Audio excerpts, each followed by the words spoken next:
Yeah, hello everybody. This is Academy of Tone number 88, the first one in 2022. Oh yeah. Happy New Year to all of you.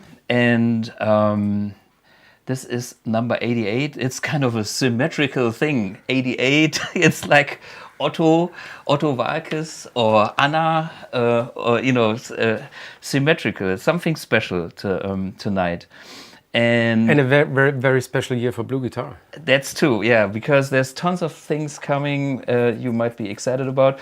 First, let you know that Rich is having a flu, and therefore, I mean, he's not having COVID, he's fine, but his voice just sucks. and therefore, we decided at very short notice to have Kai Sonnhalter here, who is actually working for BluGuitar and doing lots of things. And actually we go back to, I don't know, maybe almost 15-20 years, or what is it?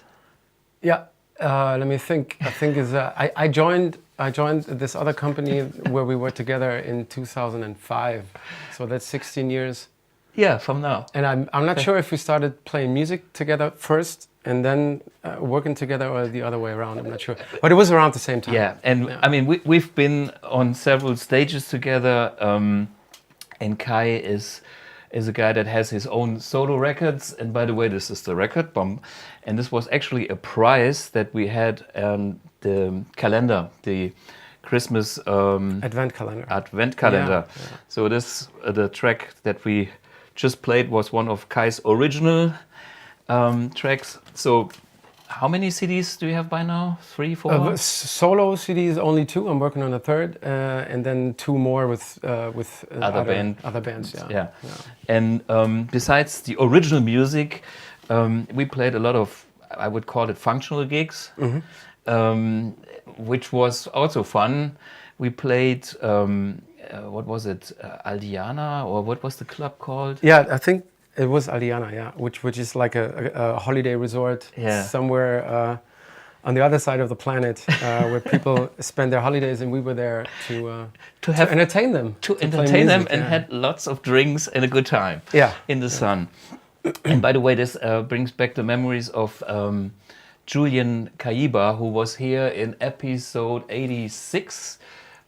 He's kind of the pro doing that, but Kai is also a pro doing that. So when he's not working for BluGuitar, he's usually spending his free time somewhere on the planet in one of those clubs, entertaining people and having a great time. Yeah. Still brings his laptop with him, so we can still work. It is a modern way of working. For me as the boss of BluGuitar, it doesn't matter which way we do it. If we get it done, everything is fine. Yeah. So, thinking about the new year, there's tons of things that will be special, different, whatever. I don't know how to describe this. Maybe we start with the let's start with the not so important but still important things. There is no NAMM Show in January. Yeah. And this is the first thing that is very weird for us, because we are not traveling. We stay here. Around this time, it's January 5th. We would be at least preparing everything for flying over to the NAMM Show. Yeah.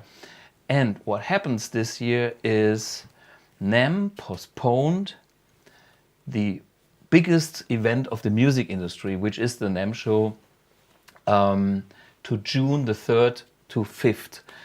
And that's a very, very important event for us as well, because we will finally release our Amp X. But first, let's listen to Joe Lamont, the CEO of NAMM, what he has to say about postponing the show.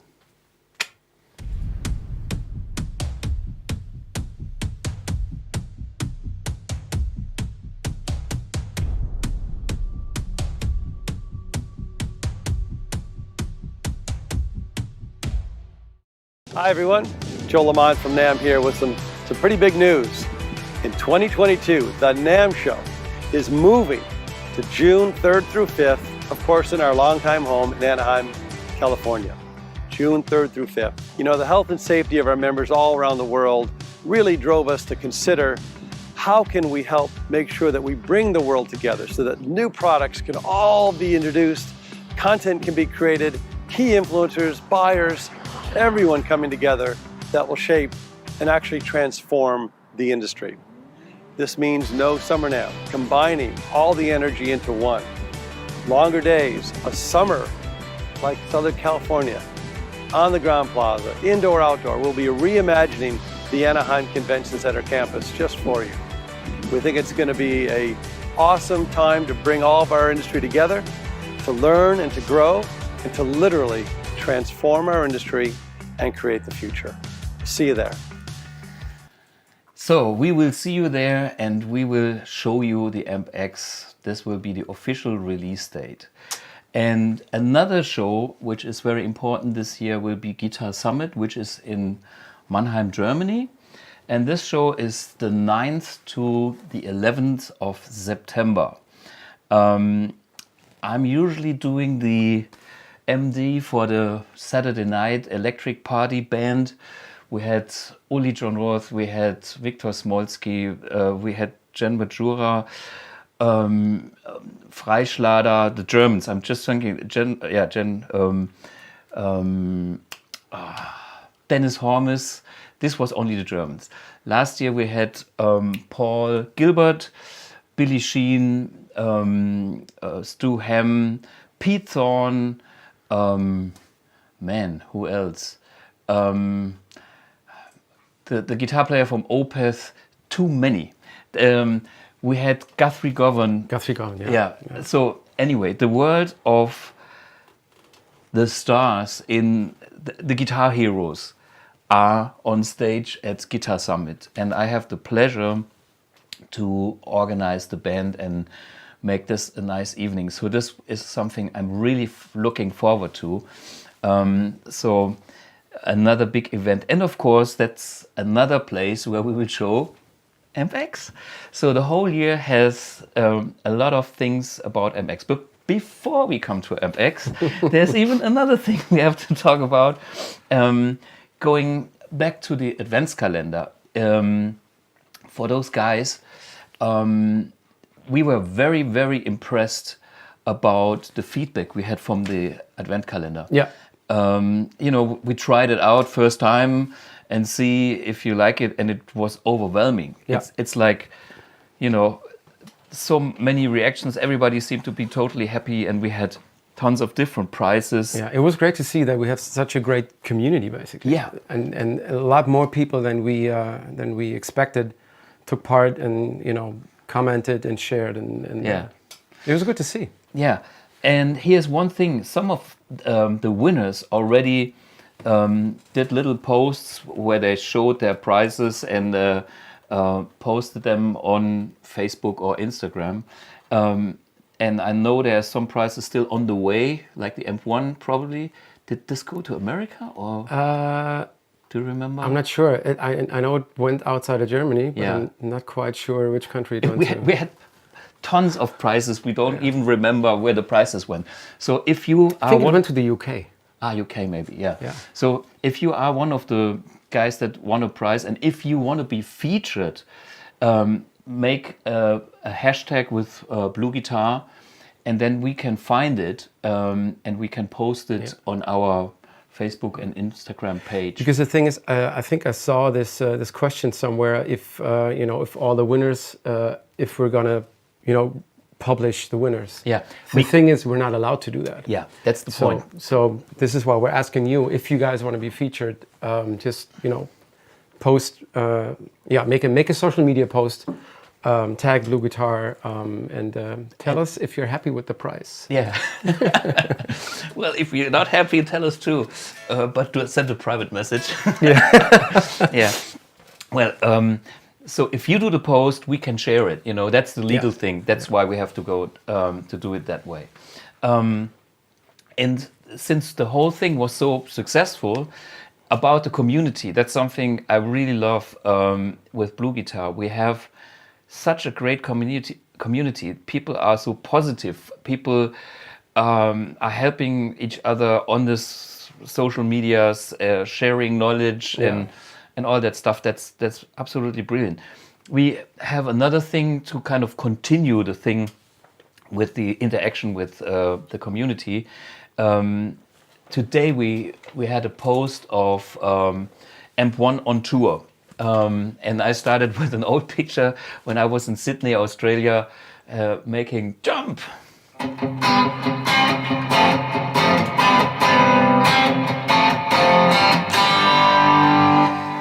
When I did the jump in front of the Harbour Bridge.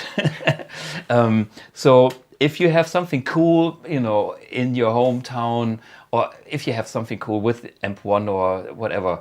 Or even when you're traveling, because, you know, Yeah. we all know that AMP1 is the perfect travel amp. Exactly.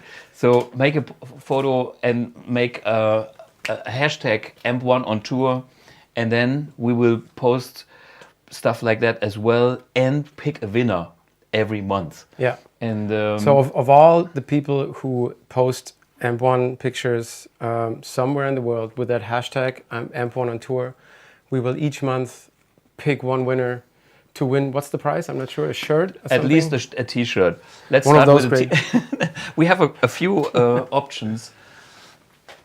And to tease you even more, we have. Do we have any more of these? Oh, yeah, we do. Okay, so it's we have this. Ah, okay. If you know what I mean, we have T-shirts and other things, but let's start with the T-shirts. Okay, that's the official things we have in mind.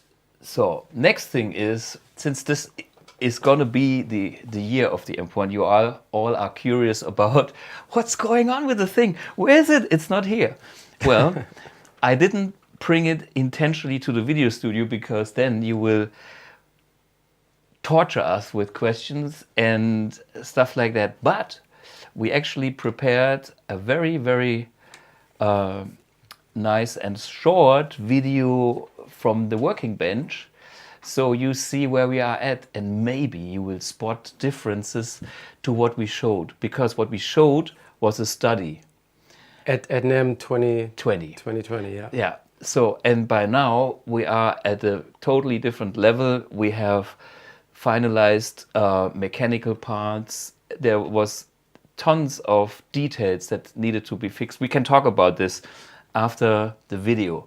Let's see that little video, and then I let you know what's different from what you have seen. And this is also nice to see how a project evolves during development. Check it out.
Yeah, so guys, what you could see is our working prototype, and let me explain you a little bit what changed from the study. I mean, something really minor but major too. When you look at the study, you can see the foot switches.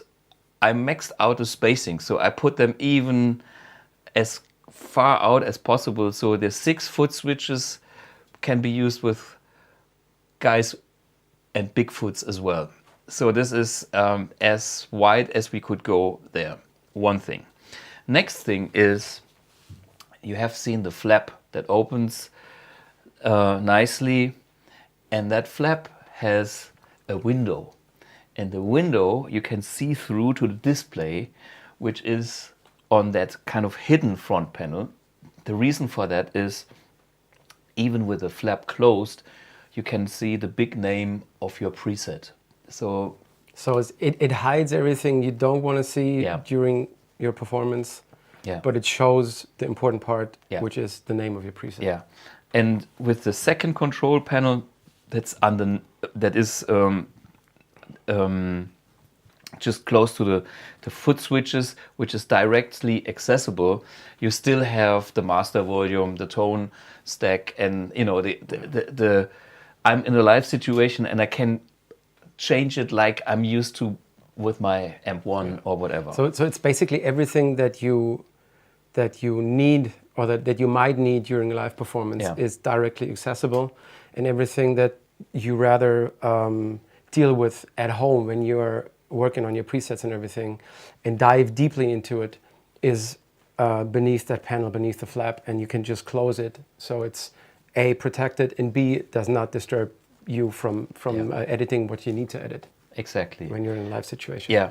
And for me, I always wear different hats. One hat is I'm a gigging musician that knows how it feels being in a live situation, and I don't want to be confronted with a unit that has too many knobs.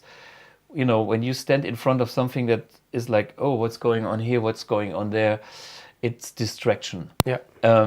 And that was part of the design, to reduce this to the minimum of what you actually need in a live situation, but have all the important things at hand. And the window in the flap makes it possible to see the names and hide or everything that you don't want to see.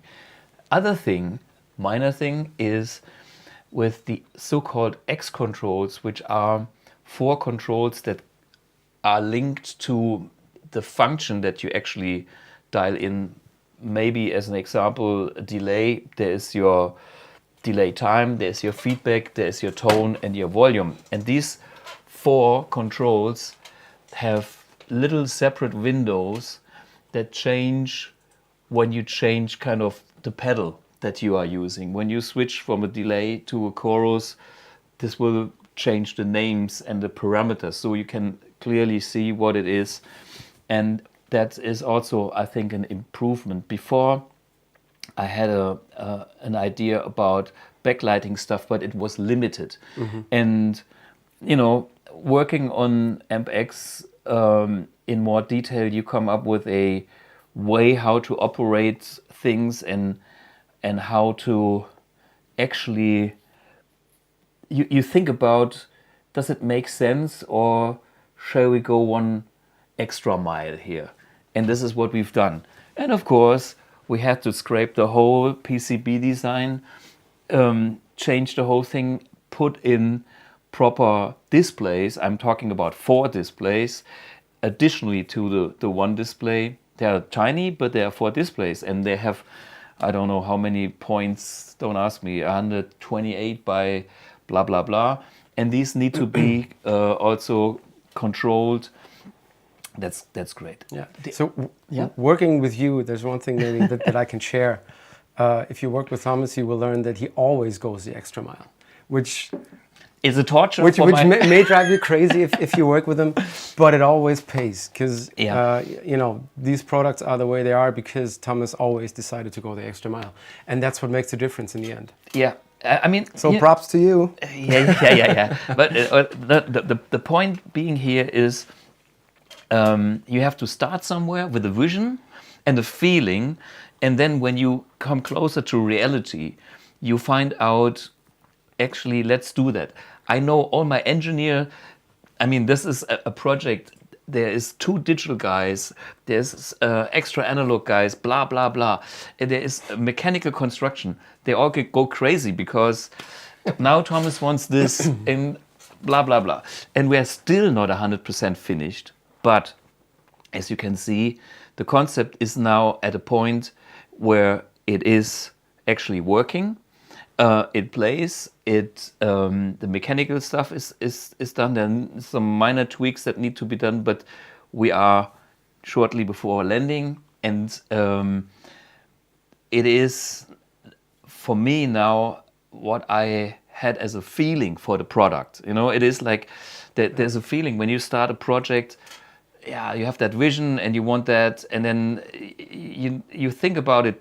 You can think days, weeks, months, whatever. But once you have it in your hand, you come up with this, you know what? It needs that extra kind of thing. Yeah. For instance, there is the logo on the back panel. The BluGuitar has also a little light in it. You know, that wasn't in the study. Yeah, and that's, I mean, it's a tiny thing, but it's really spectacular. Yeah. It's really nice. You know, I mean, and it takes, okay, another revision of the PCB, put in some LEDs to light it up, some dispersion, whatever material to make it, to spread, you know, all that little stuff there. And in the end, now I have the feeling this thing is what it should be. Knowing there are other great products on the market, but this is my statement to what I had in mind when I thought about AmpX, and that's one thing. What other? There's some other things. Maybe if you do have. Tell us more about the dynamic IR, please. That's something we are still working on because, well, let's put it that way.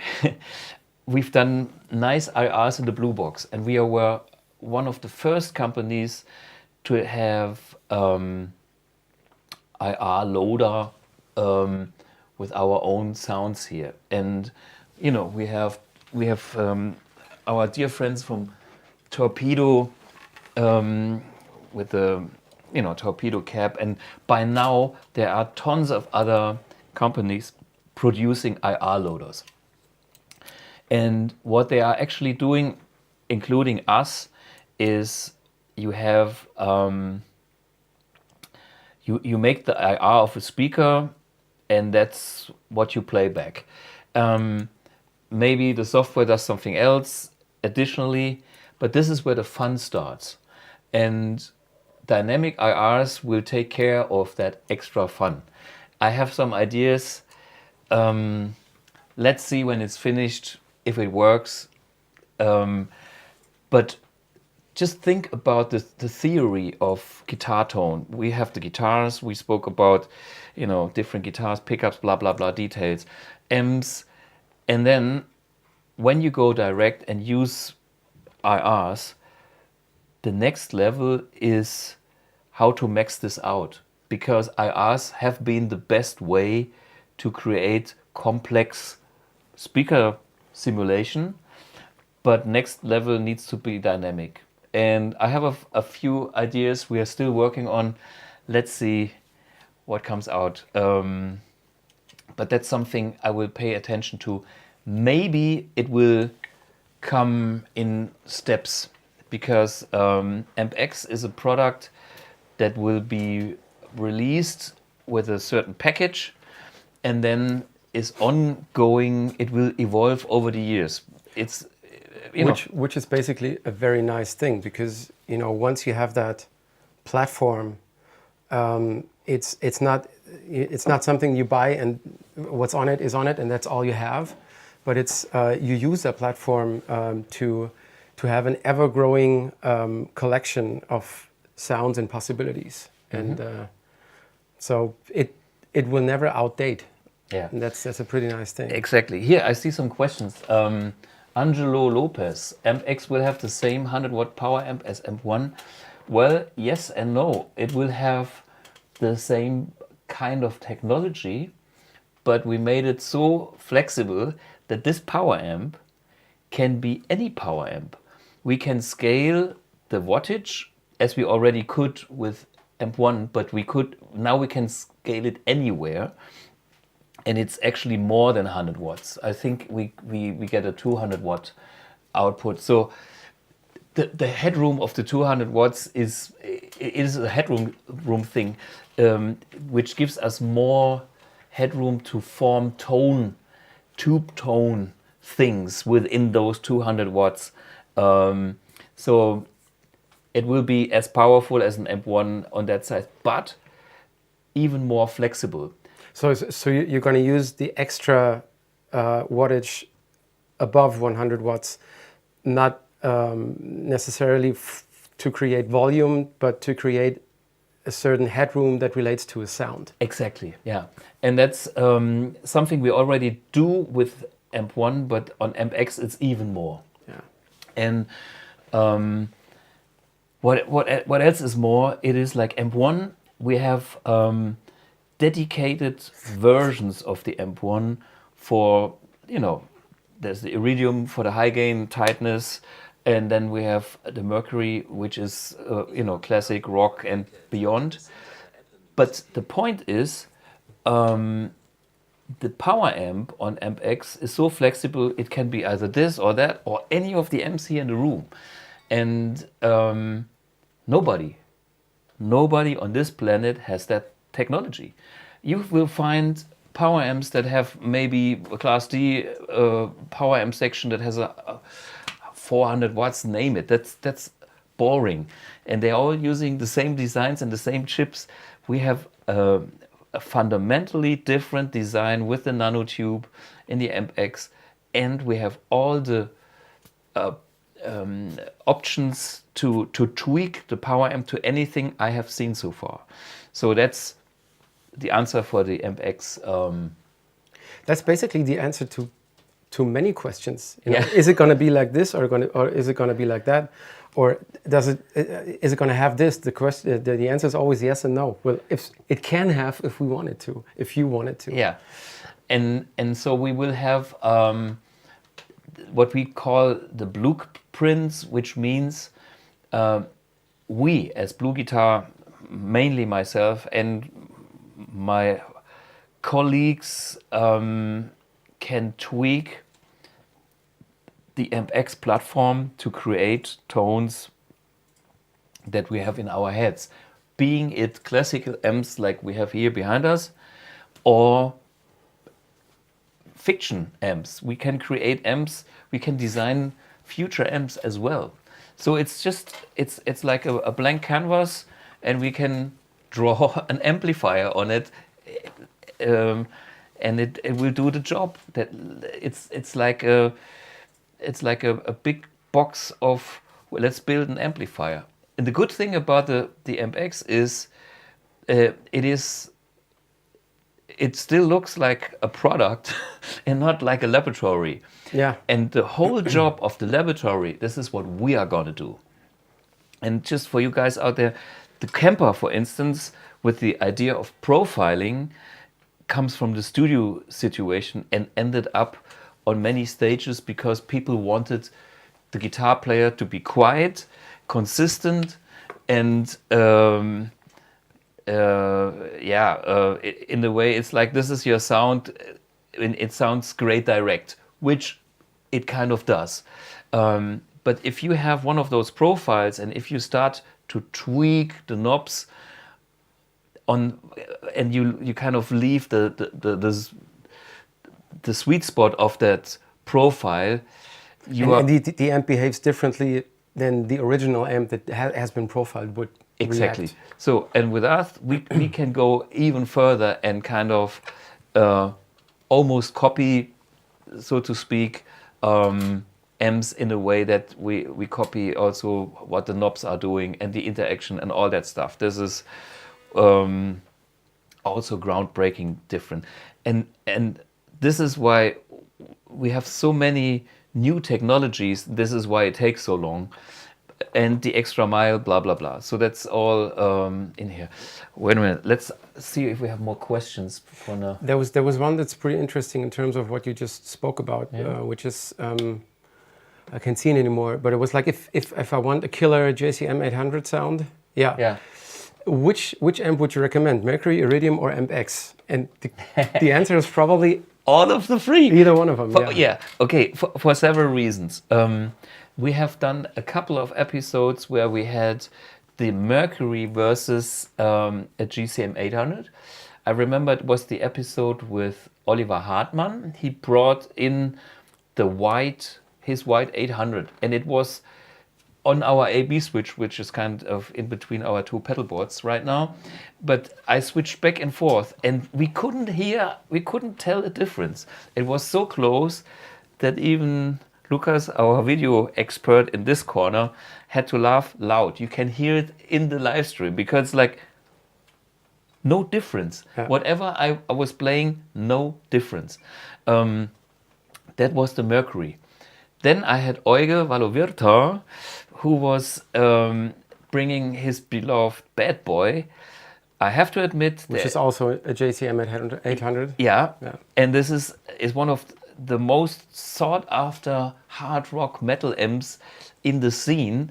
He told me that people offer tons of money for this amp because it's spectacularly good. It has that extra silver reverb and the tightness and blah blah blah. It's just so good. And we had that versus the Iridium, and we came very close. We didn't match it 100%, but that is my challenge for the Amp X. Maybe we get that amp one day into the Amp X. So let's see. If you're talking GCM 800, you have to know there are tolerances of the components, and due to those tolerance things, we have a different tiny in tone, and this is why I have so many Marshalls, because I love them because they're all slightly different. You know, some capacitors are different, some use different tubes, and you know, in the end, there's this tiny little thing that makes the character different. It's like, you know, all human beings, we all have the same. We are whatever, 80 to 90% water, and the rest is whatever. But we like people more that have that tiny little bit roughness in their character. And this is like how sensitive amplifiers can be.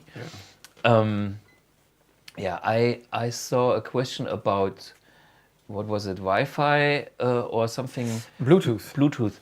Not planned, and the reason for that is we thought about that, but in a live situation, me being a live player, Bluetooth is something that is not so stable. I have some products which use Bluetooth, and it's killer for home, but it's not the best thing if anything wireless is a bit tricky, even though it's very convenient. I'm using my phone, but it's. I mean, if you may have experienced. I always experience it with my Bluetooth headphones when I use them with the phone. Sometimes there are dropouts. Sometimes it's not even possible to connect them to the phone. So I have to switch off the Bluetooth device and switch it back on. So it's not really. If you have to rely on it, it's not the best solution, and you don't want that in a live situation. We have worked, or we're still working on the way how to operate the Amp X, that it is the best to use the unit itself. And you know, there's like tons of software for complex products out there, and there's like the FM3, for instance.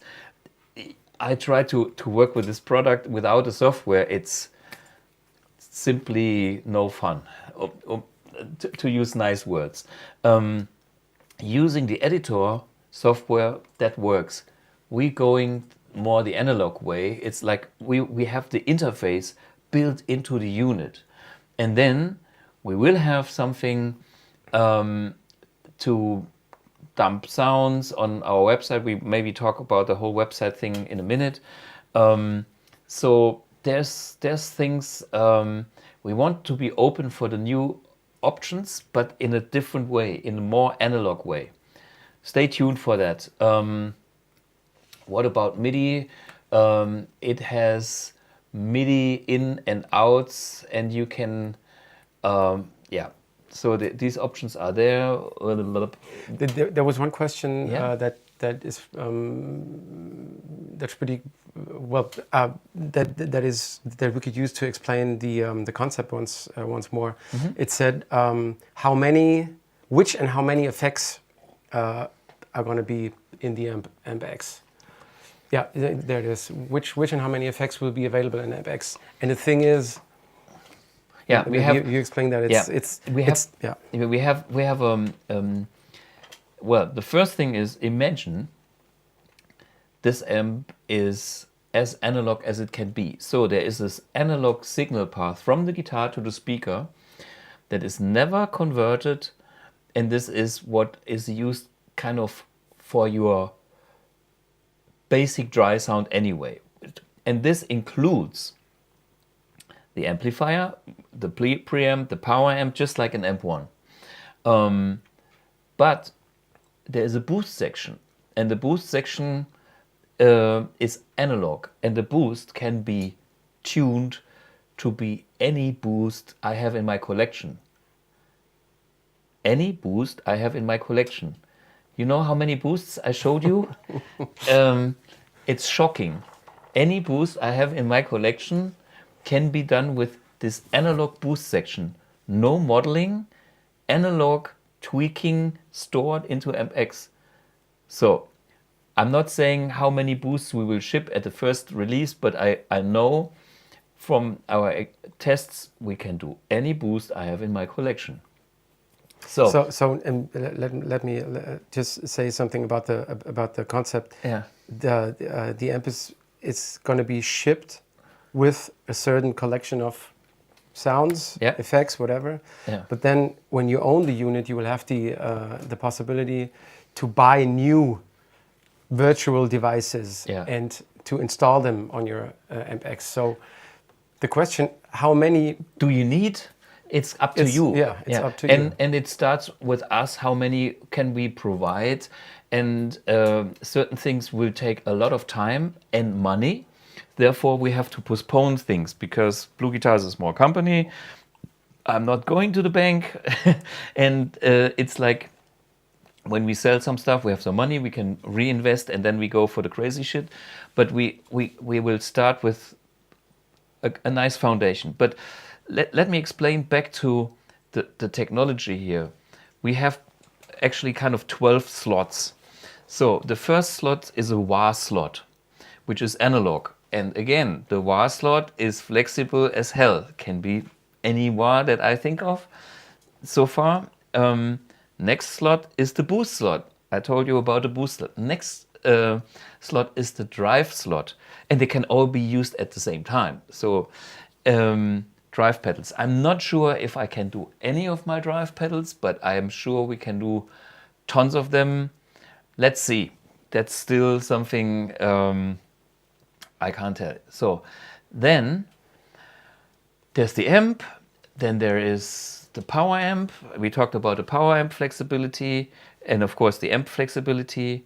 And then there's the speaker emulation flexibility. As you know, we can emulate any speaker cabinet.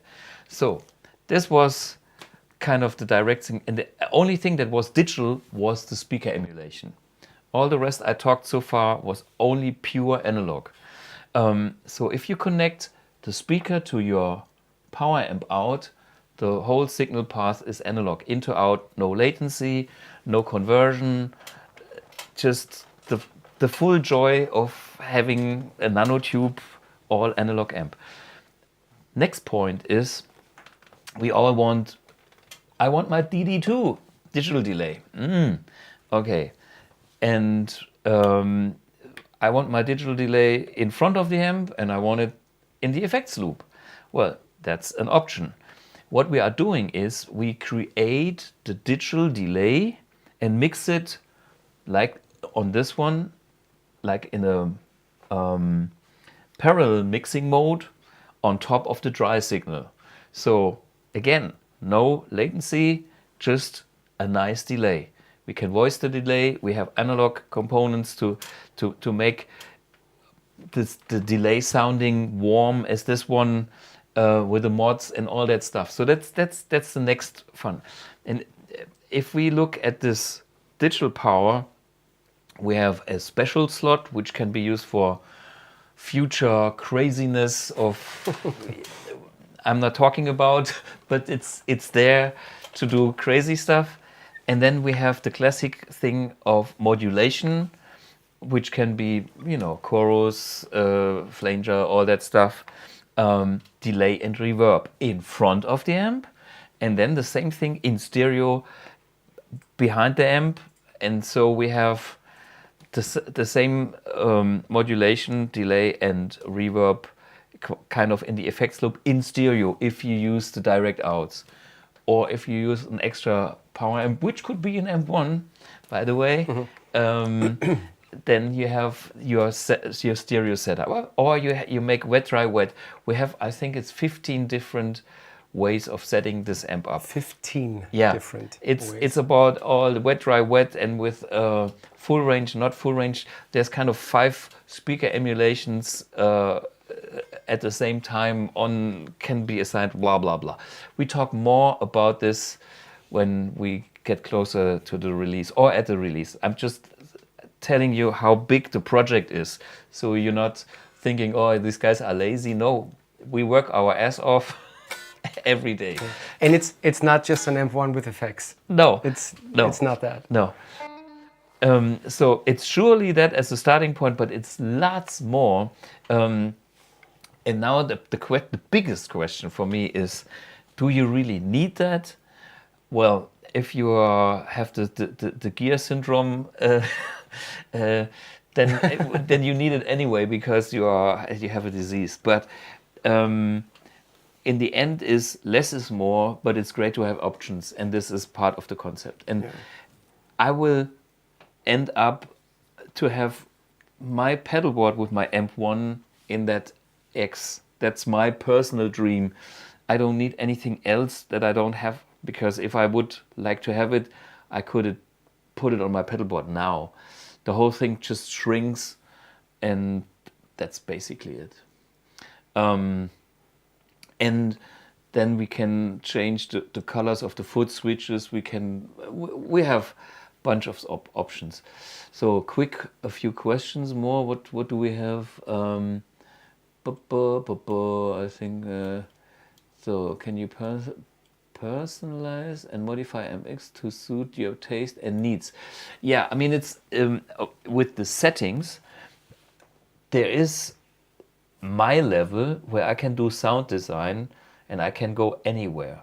That's not open to the public, but you will see if you have more amps that you can get from us, you will get very, very far.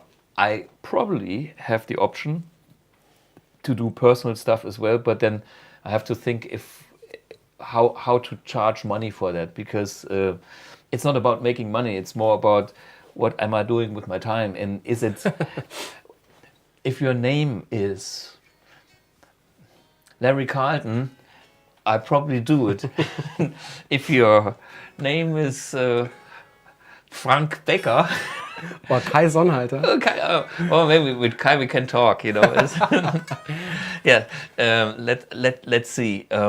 But if it's good for the project, I will do it, because that was my dream, to have a platform that is not outdated and that can simply solve problems. For me, a guitar amp is fun, but if you have a problem, you need a solution.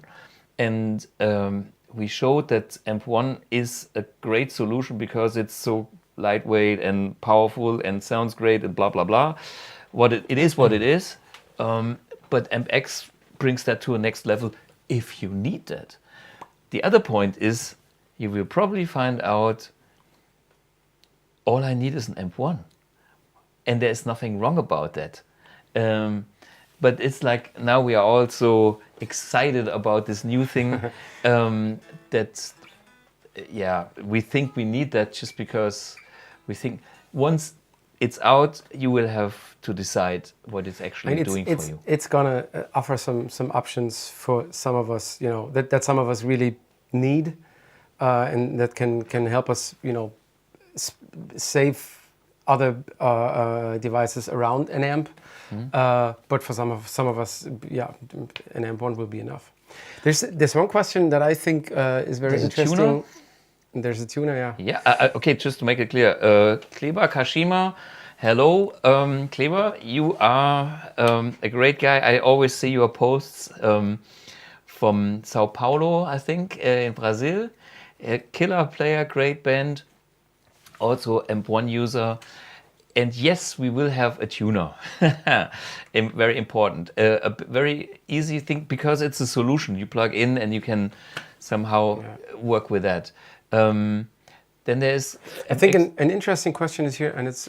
volume pedal? It's how do you vary the sound so much without modeling? And I think that's really an interesting one, because A, to point out, it is not modeling. And B, I mean, even with those two amp1s that sound completely different, if you want to make them sound completely different, it's still technically the same platform. Yeah. So, and that's, I mean, big picture here. If you look at all the nice tube amps behind me, they are based, I make it brutal, they are based on a Fender design.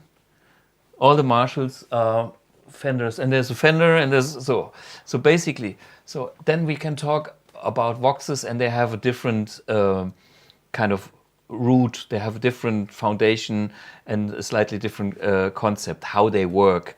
They started from a different design, but all the stuff behind me is basically the same circuit, just with different values here and there.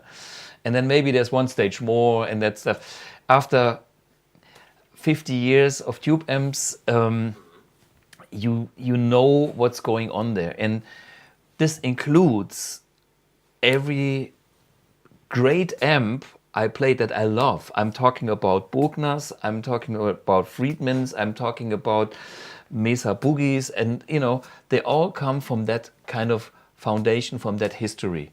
And here, 14s and Überschall and Freyets. There's nothing wrong with that, but just to explain the technology difference is, it is the same concept, and it's a good concept because it has proven to get the best guitar sounds. This is why I bought all that great amps. And by the way, somebody just sent me a message about GTM 45 if I would buy another one. And it was 16,000 on a reverb. It's actually a good one. I checked it out. It's just like that one. I bought mine a bit cheaper. Mine is the real with the KT66, 19,000, but this is only, I think, 15 or 16,000 euros. Anyway, but just think about technology. That's this kind of technology. Then we have the evolution. Next level is transistor amps. Why? Because they are smaller, they are more reliable, they don't wear like tubes, blah, blah, blah, but they sounded shit.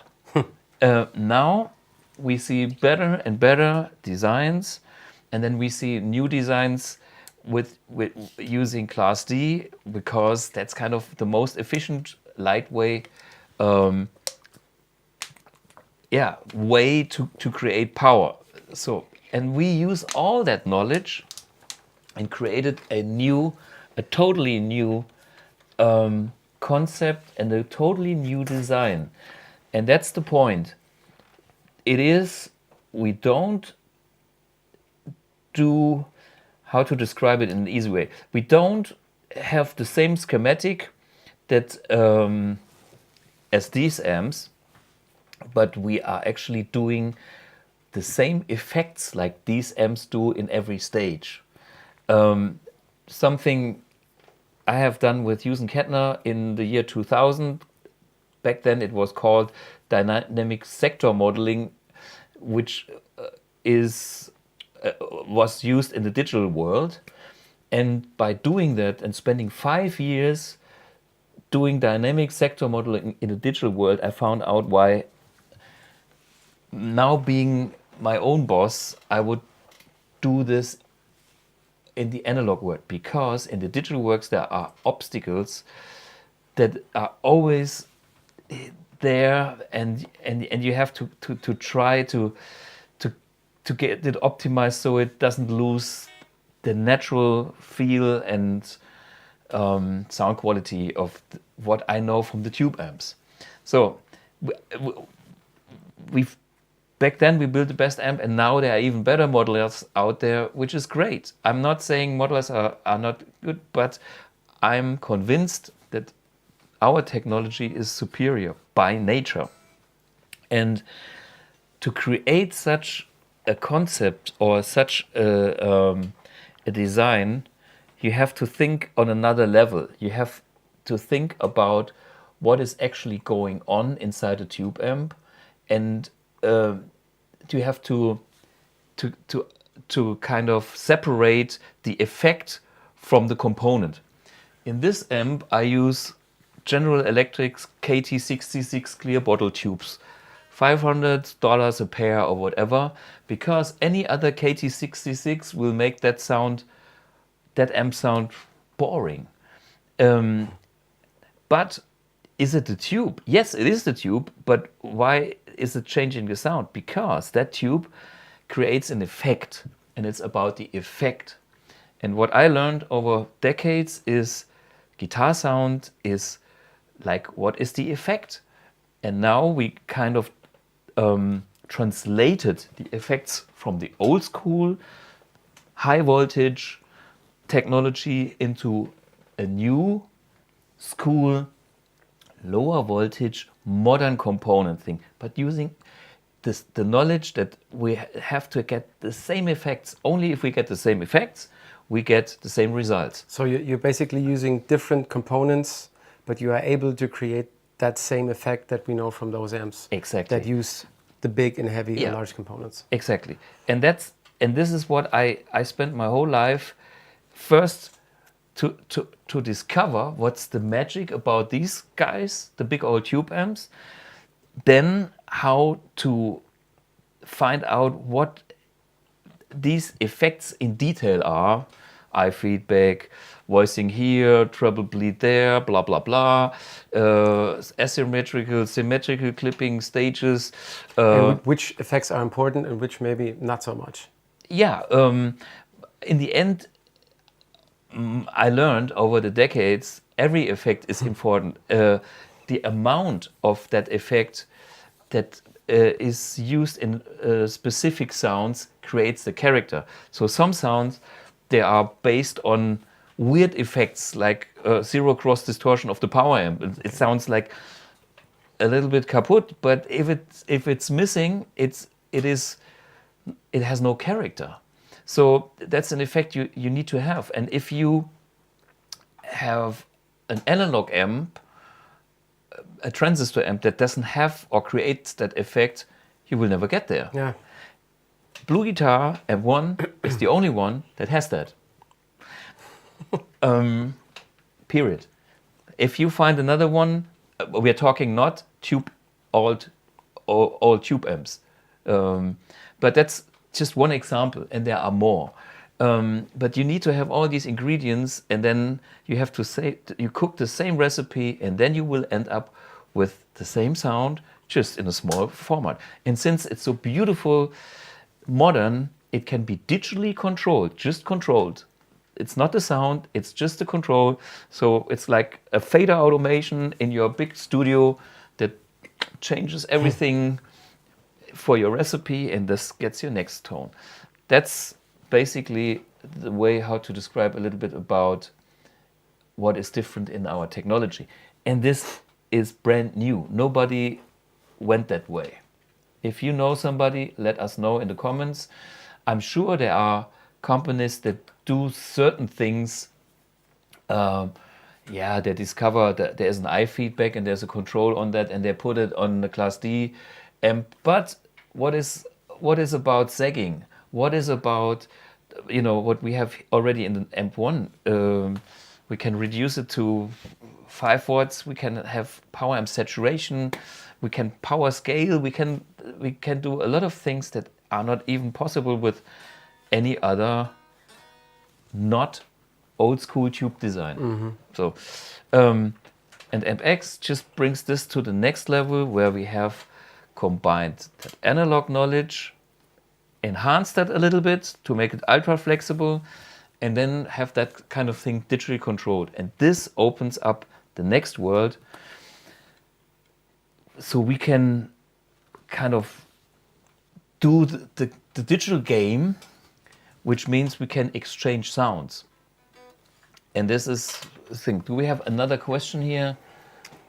We had one that I think is really important, which was will the Amp 1 still be for sale when the Amp X is released? Of course. Yeah. Because, you know, we are talking now like a car company, you know, there's BMW, and we are talking now about the new 11 series or 10X series, you know, after but maybe the most used car is still the 3 series or whatever, or 5 series, which is a smaller version, and these cars have everything you need, and the fancy cars have more. Do you need it? Maybe, maybe not. Yeah. No. And therefore, we will never... It depends on who you want to impress. Exactly. You know, when I came up with the Amp 1 idea, I was so dedicated on this product that I said, this format will stay like a Beetle Volkswagen Käfer in German, because it needs to have a classic design that it's not hurting you in 3 years where you think, oh, this was the one, this was hip in 1984, and we all had this kind of super trendy haircut, which you look today at the picture and think, oh man, I was so tasteless. So, you know, this is why Amp 1 has a classic design, cosmetic-wise and tone-wise. And this, I mean, so this will last, this will stay. And maybe one day we will do another little lift, but I don't see any need at this point, because it's great as it is. Absolutely. And we had the price question about Amp 1 and Amp X. Amp X will be $2,000. So it's a different category. You can buy 2 Amp 1s and some pedals for the price. Where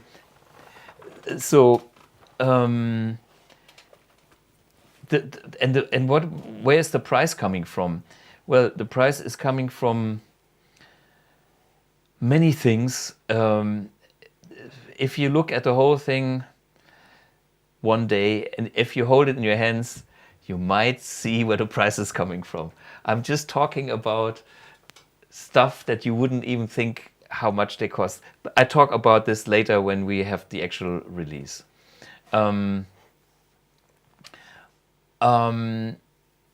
Yeah, what is the difference between the Amp X and the Black Spirit by our dear colleagues, which I left and Kai left too? So yeah, here's the point. The designer of the Black Spirit 200 is Bernd Schneider, and I wanted to create BluGuitar with him, but then he kind of escaped because, you know, the risk was too high and I was too crazy, even though we knew each other for 27 years. So he knows very much what I was thinking. And Bernd is retired in 1 month and he's not working anymore. Just to get that out of the way. And okay, first, so Bernd, and we are still friends, everything is cool, even though I told him, let me do the thing, and he did it. But this is us. We are Tom and Jerry forever.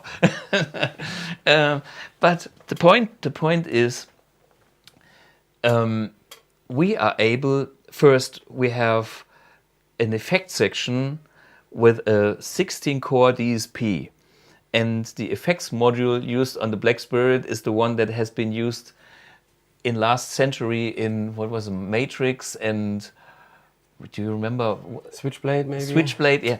It is Michele's effect board from last century, which actually we tweaked, and I was involved in the chorus. It's not that bad, but it's only one chorus, it's one delay, and it's one not so good reverb. But who cares? That's what is in there. But this is the limit, and you can't change anything. Amp X has a 16-core DSP that will provide even more effects, a bigger variety, and a bigger quality, and will be an open system, which means in 2 years we will offer something and it will not be outdated. Yeah, I think that's one of the main things. It's an open system. It's an expandable system. It's not gonna stay the way it is when you buy it, but you have the chance to change it, to expand it, and it's limitless. Yeah, and blah blah blah stereo and all that. Go on our website. You see the old study things, but they are still in place, and they are still what we are doing. And here, an obvious question can be the settings. All the settings be stored in presets. Yes, bass, volume, treble, and all that stuff can be saved. So this is the fully programmable approach. Is the Blue Box built in? Yes. Yes, it is. But it will be lots more. It's like 5 blue boxes, and we will do crazy stuff with it as time goes by. Like my dynamic ideas, but this is, I have too many ideas and not enough time. But that's my project for the next 10 years, So I'm looking forward for exciting times with this. Will releasing a new blueprint for Amp X only rely on Thomas's ears? Well, or will there be a kind of automated process referred to Kemper? No. No automated process. It will be relying on my ears. Why? It is because it guarantees that it will sound good. That's well, if you like my taste. If you hate my taste, then we still have a problem. But hey, no. But this, in all seriousness, this is not about taste. It's. I mean, you experience. You have the ears, the experience, and the skills to hear a sound in an amp and to know exactly what's going on. Just what you explained before. Yeah. Like, what are the effects? What do I need? And this is how it's going to be done. Absolutely. And so if we would do something like that, we had to create that. In theory, something like that would be possible, but I think you will find out that it doesn't make any sense, because we don't want that approach. Like there's too much risk of doing bullshit, and there's a responsibility that goes with it, and I don't want to create a whole lot of mess. I'm not saying you guys are not experienced in a way and you couldn't do things. No, but trust me, it's better, at least at the beginning, that we do it for you in a way, with our experience, with our methods. Yeah. And there's still a lot left to be done and to tweak. It's not like there's just this one thing and you can't change anything. It's just like from every combination of, like a pedal board. You have your amp on there, you have your effects on there, and you can tweak every single stage, and that's going to be possible in Amp X. Yeah. So for me, the point is, if you think about Kemper or Quad Cortex, you need to have that function, because otherwise the alternative would be you use some XFX or Helix Line 6. These are modelers. The difference between modelers and profilers or captures or whatever you call it is that you can kind of copy one setting of your rig, being it an amp or a pedal, or maybe combine it, which is great. I'm not saying anything bad about that. It's like a screenshot, basically. It is a screenshot, and the world already went crazy for that, which is fair enough, all good. And we'll talk about this later. But anyway, that's all good. But for me, what we are doing is next level. We are recreating a specific amp with the interaction of the knobs and all that stuff. And if you would like to do that, you have to go through a process. Let us do that first. And we are, I think, first the experts. If somebody out there will one day be the super expert, maybe we make a deal or have a job for you. But this is, if I don't want to see this kind of huge 800 profiles of a GCM 800 phenomena, which we have seen of campers. And which one is the best? Well, after 2 days, you heard them all, and you start from scratch. And then in the end, you only use one. And this is, let us try to do our way, and I believe that will do something good for you as well. Peace of mind is my headline here. Let us have the struggle, and you should play more. I know playing with gear is also fine. You can do that on the next level, which means you can do your presets, and you can change the presets or exchange the presets with other people, and that's all great. So, how many questions? We have more questions. What products do you expect to compete with amps? Modelers like Quad Cortex? Well, competition. Competition is always a word that, well, it's true and it's not true. I don't feel, for me, the first thing is this music industry is so small. Yeah. And basically, we are all living in this little, how would you call it, in this little boat, and we are all on the same journey out there. And in the one corner is Christoph Kemper, hello, yeah. And in the other corner is Dave Friedman, hello, and then there is Stephen Fryette, hello, and there is Jerome from Two Notes, and everybody knows everybody. Everybody knows, but everybody anyway. Yeah. So if you guys think we are competitors, well, maybe there are some people that have that kind of feeling in the industry, but at least I know more people that don't have that kind of mindset. Yeah. Okay, now what is in the market? I think we created a new space between the traditional stuff and the digital stuff. And we try to find our niche, which means we are not a camper, we cannot profile, but we can offer maybe the result that that you probably want from a camper in a different format, which is smaller, which has a power amp built in, blah, blah, blah. And it's all analog. If you can feel the difference and hear the difference, we are there because I believe that's something I feel and I wanted to have. If you don't hear the difference, play what gives you the best tone. People will not hear the difference anyway. It is, if you feel better, you play better. And if it's a 61 Strat, or if I play it even on my vintage signature model, which is upstairs, sometimes if I feel good, nobody can really tell the difference. Yeah. Maybe some of you guys can tell the difference because it is all original. But I tell you, it's more the looks than anything else. I will shock you one day with my BluGuitar copies as well. And that's another territory, knowing it's even tougher than amps for me. Blah, blah, blah. But I think we will have our own place in the market. And BluGuitar in general sits not at a very low end.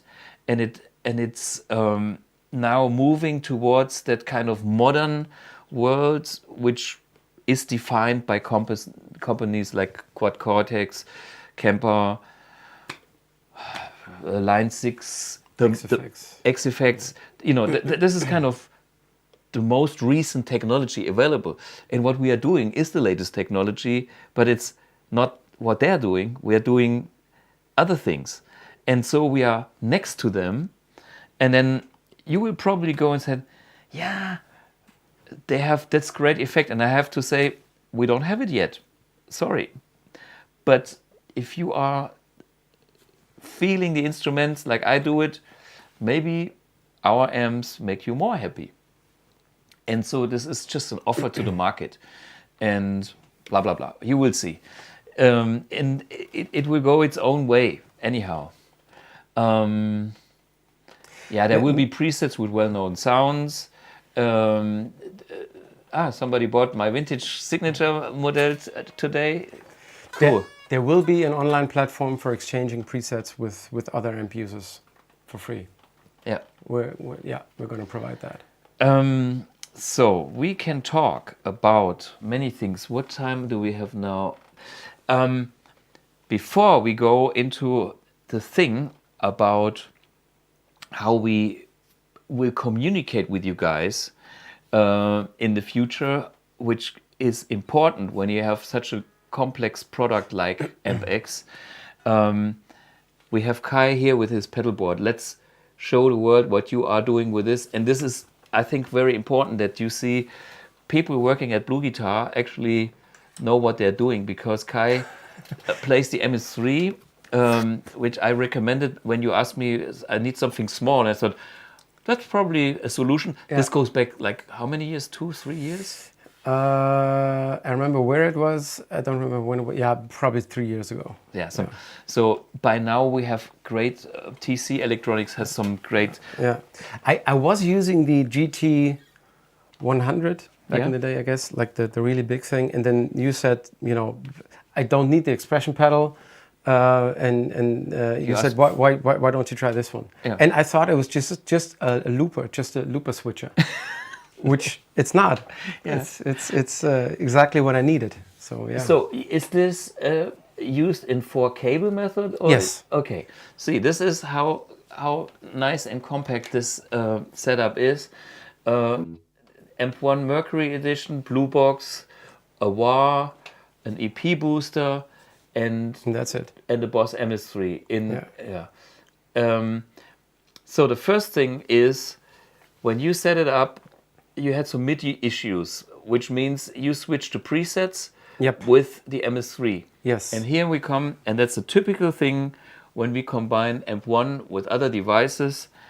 There's always guys with MIDI issues. Mm-hmm.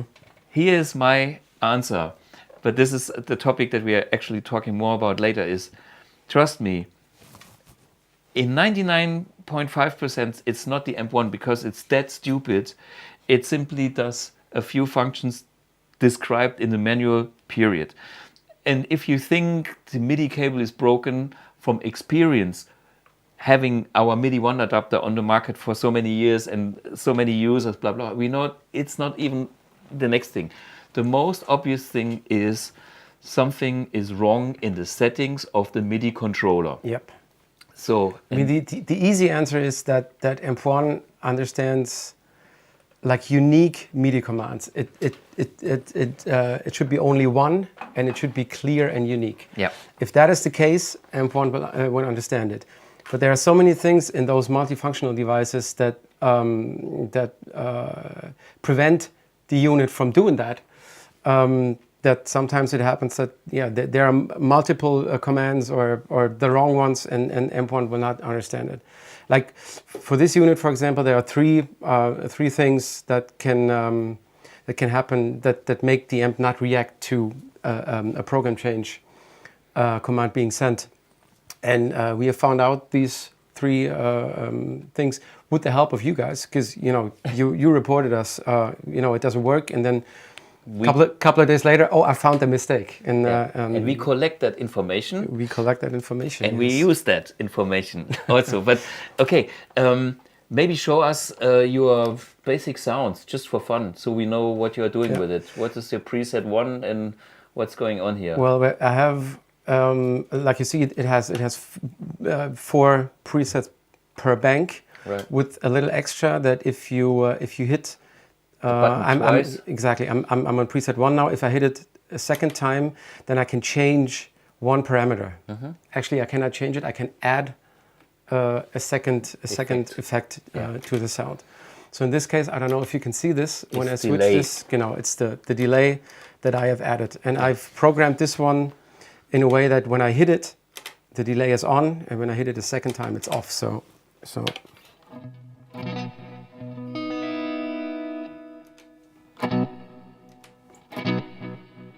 Yeah. And I've done that pretty much with all my sounds because I don't use that many effects. I like the convenience of having like pre-shaped sounds on demand. But the only effects I use is delay, reverb, and sometimes I use the EQ, but only in terms of not really changing the sound, but more like changing the volume or having like a solo sound that has a little bit more mids or stuff like that. So I'm not using the effects in here like really excessively. I'm just using them to have sounds like ready at the switch of a foot switch. So yeah, that's my clean sound. It's just without with the delay and without the delay. And there's no change to it.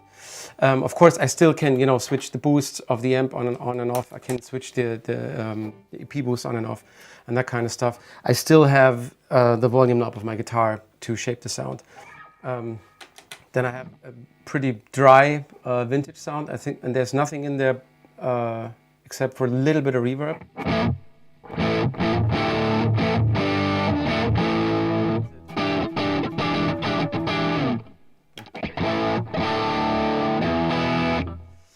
And again with a little bit of delay.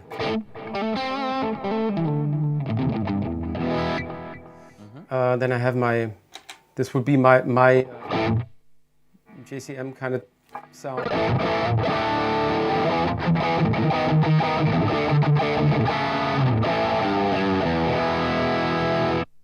And then there's my solo sound. Also the classic chap.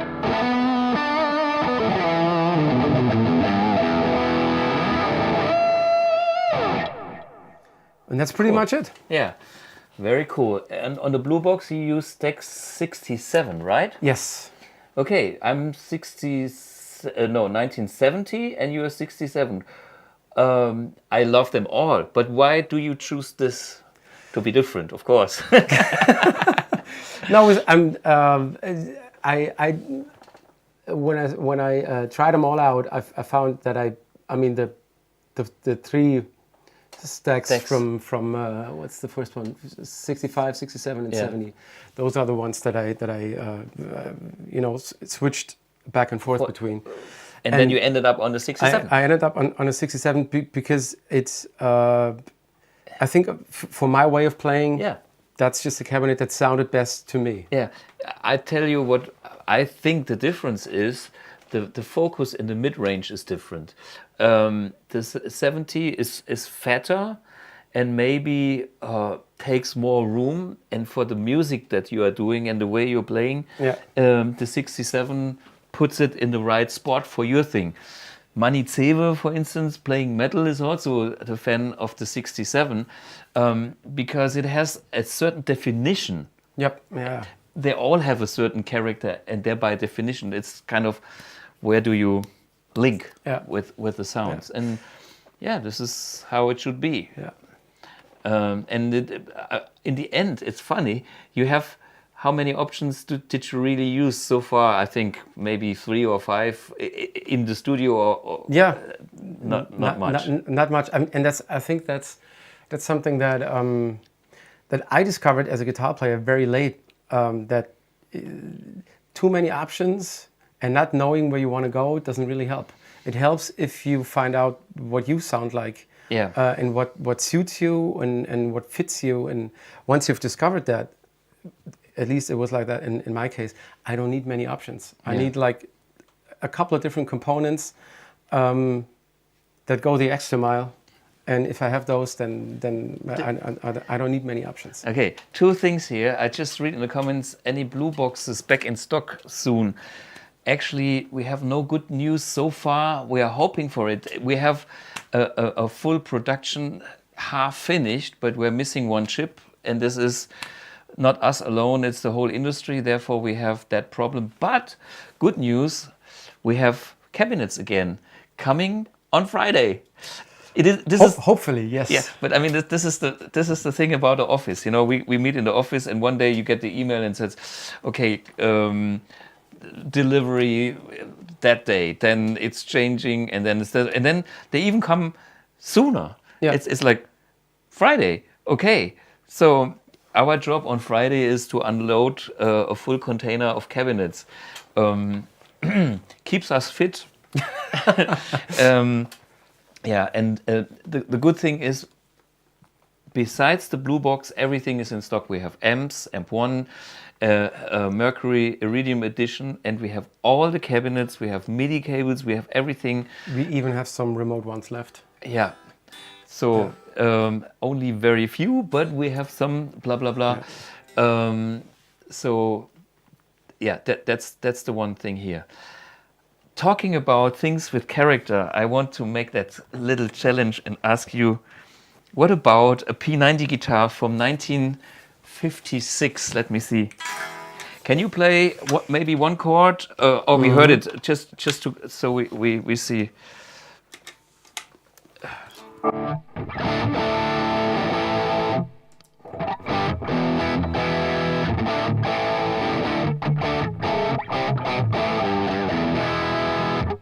Okay, let's see what this will make for you, or if it doesn't do anything for you, who knows? Okay, volume.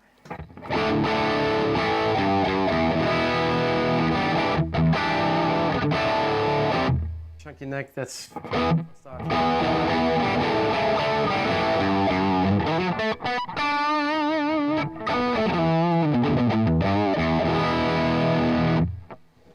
There's not many options. There's just a volume that's shown. Yeah. Try the volume for.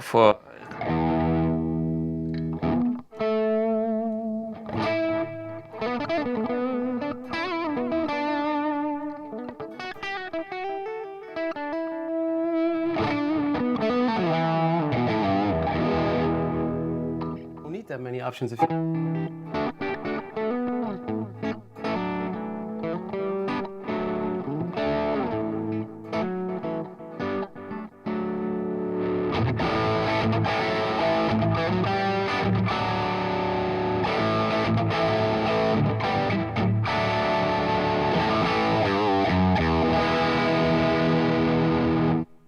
Okay, back to the other guitar, just for fun.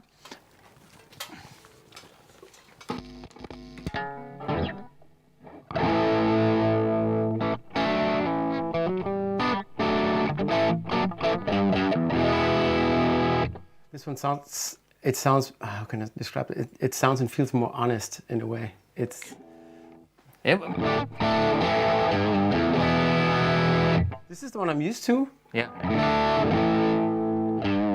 It has a treble bleed, right? Yes. This is totally original. It has no treble bleed. But anyway, that's your guitar, and you play tons of gigs, as we can see from the dirt. You're trying to get into my territory.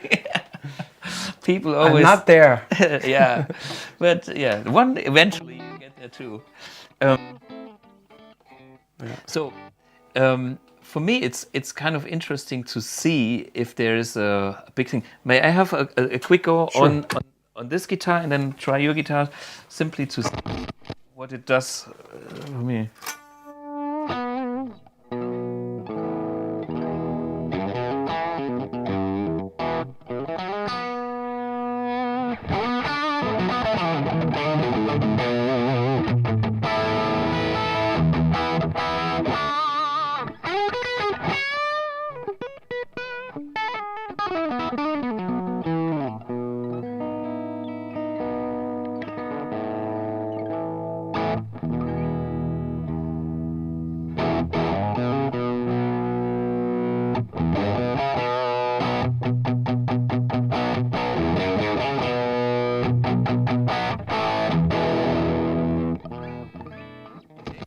Just for fun, the good guitar.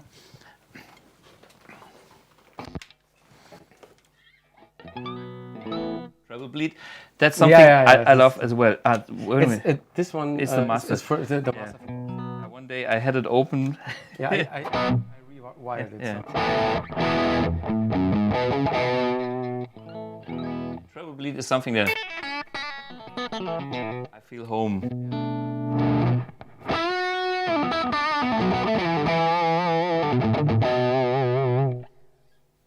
Great guitar. Other one also great guitar. You decide whatever you like best. Okay, for my side, I think that's kind of Kai's pedalboard. If you have any more questions, just put them here in the comments and we come back. But this is about interaction.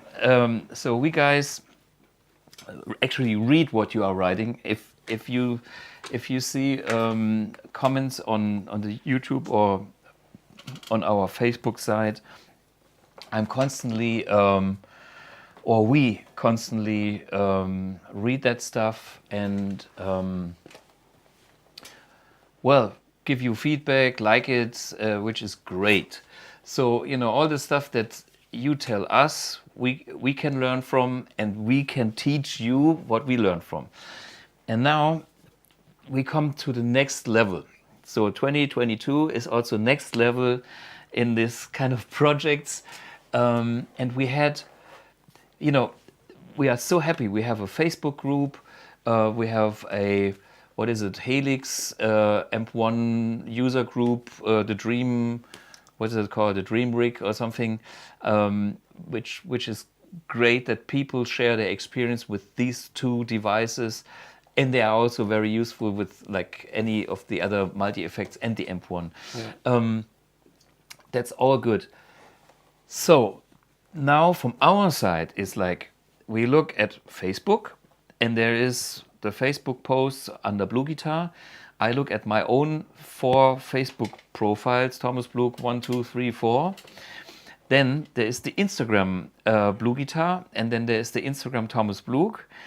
And then we have the different groups on Facebook, which is AMP1 users, blah, blah, blah, and the Helix, blah, blah, blah group.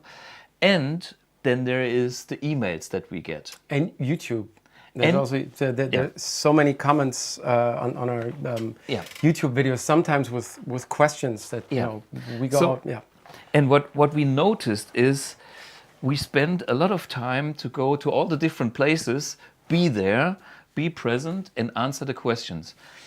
And after a while, I found something a bit bad, which is if I get the question, what is the lifespan of the nanotube?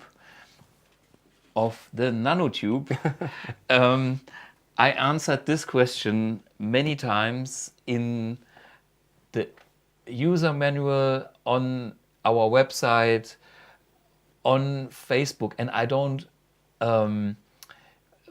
do understand that if somebody is new to BluGuitar, it is a logical question because you come from a different background, you are used to your clear bottle General Electric tubes or Mallards and whatever, and you have the experience that tubes...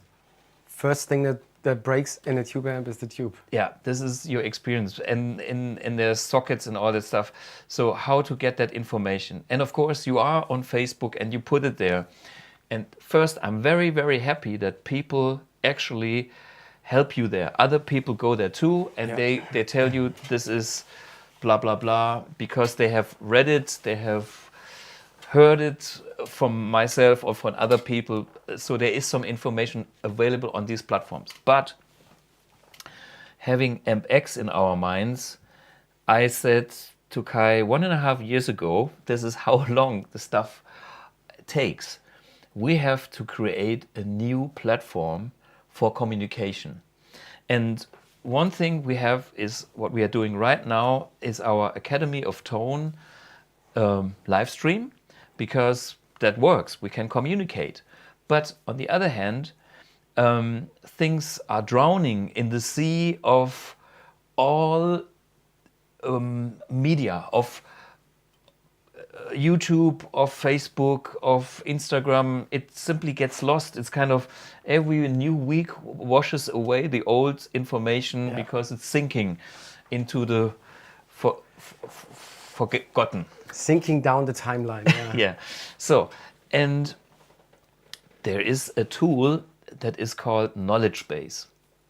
And on the one hand, you know, it's the same thing like with modern technology. There is a lot of automated stuff out there that feels like I hate it. It's like the digital world. It's like, you know, now they want to talk to a robot or, you know, and all that stuff. The idea that we have about what's coming from today on, our knowledge base, is to try as analog, as human as possible, but still using the same modern technology platform things. And this is the mindset we try to approach with this new tool. The result should be that all of you guys, if you are seeking for good information, you go there, and we will cater the information from all our inputs, from our live streams. So when I explained in episode number 3 about the treble pleat, I don't even know it anymore, but we have that information already out there. Nobody finds it anymore. Even myself, I get lost. And in the knowledge base, you have a search function and you can actually find stuff. We are just started with that new platform, but we need to have that because just imagine about Amp X, we will have X times more questions on such a complex product. Yeah. And I mean, even look at the chat today. How many questions we had that we could not answer? Yeah. So we will take all those questions and answer them and make them available for you guys to know to search for them and to find them. And the information is going to be there and it's going to stay there. Exactly. And we try, same thing like Amp X, we try to work on that to evolve it to the thing that actually works. Yeah. You know, at this point, we just released, so to speak, the prototype.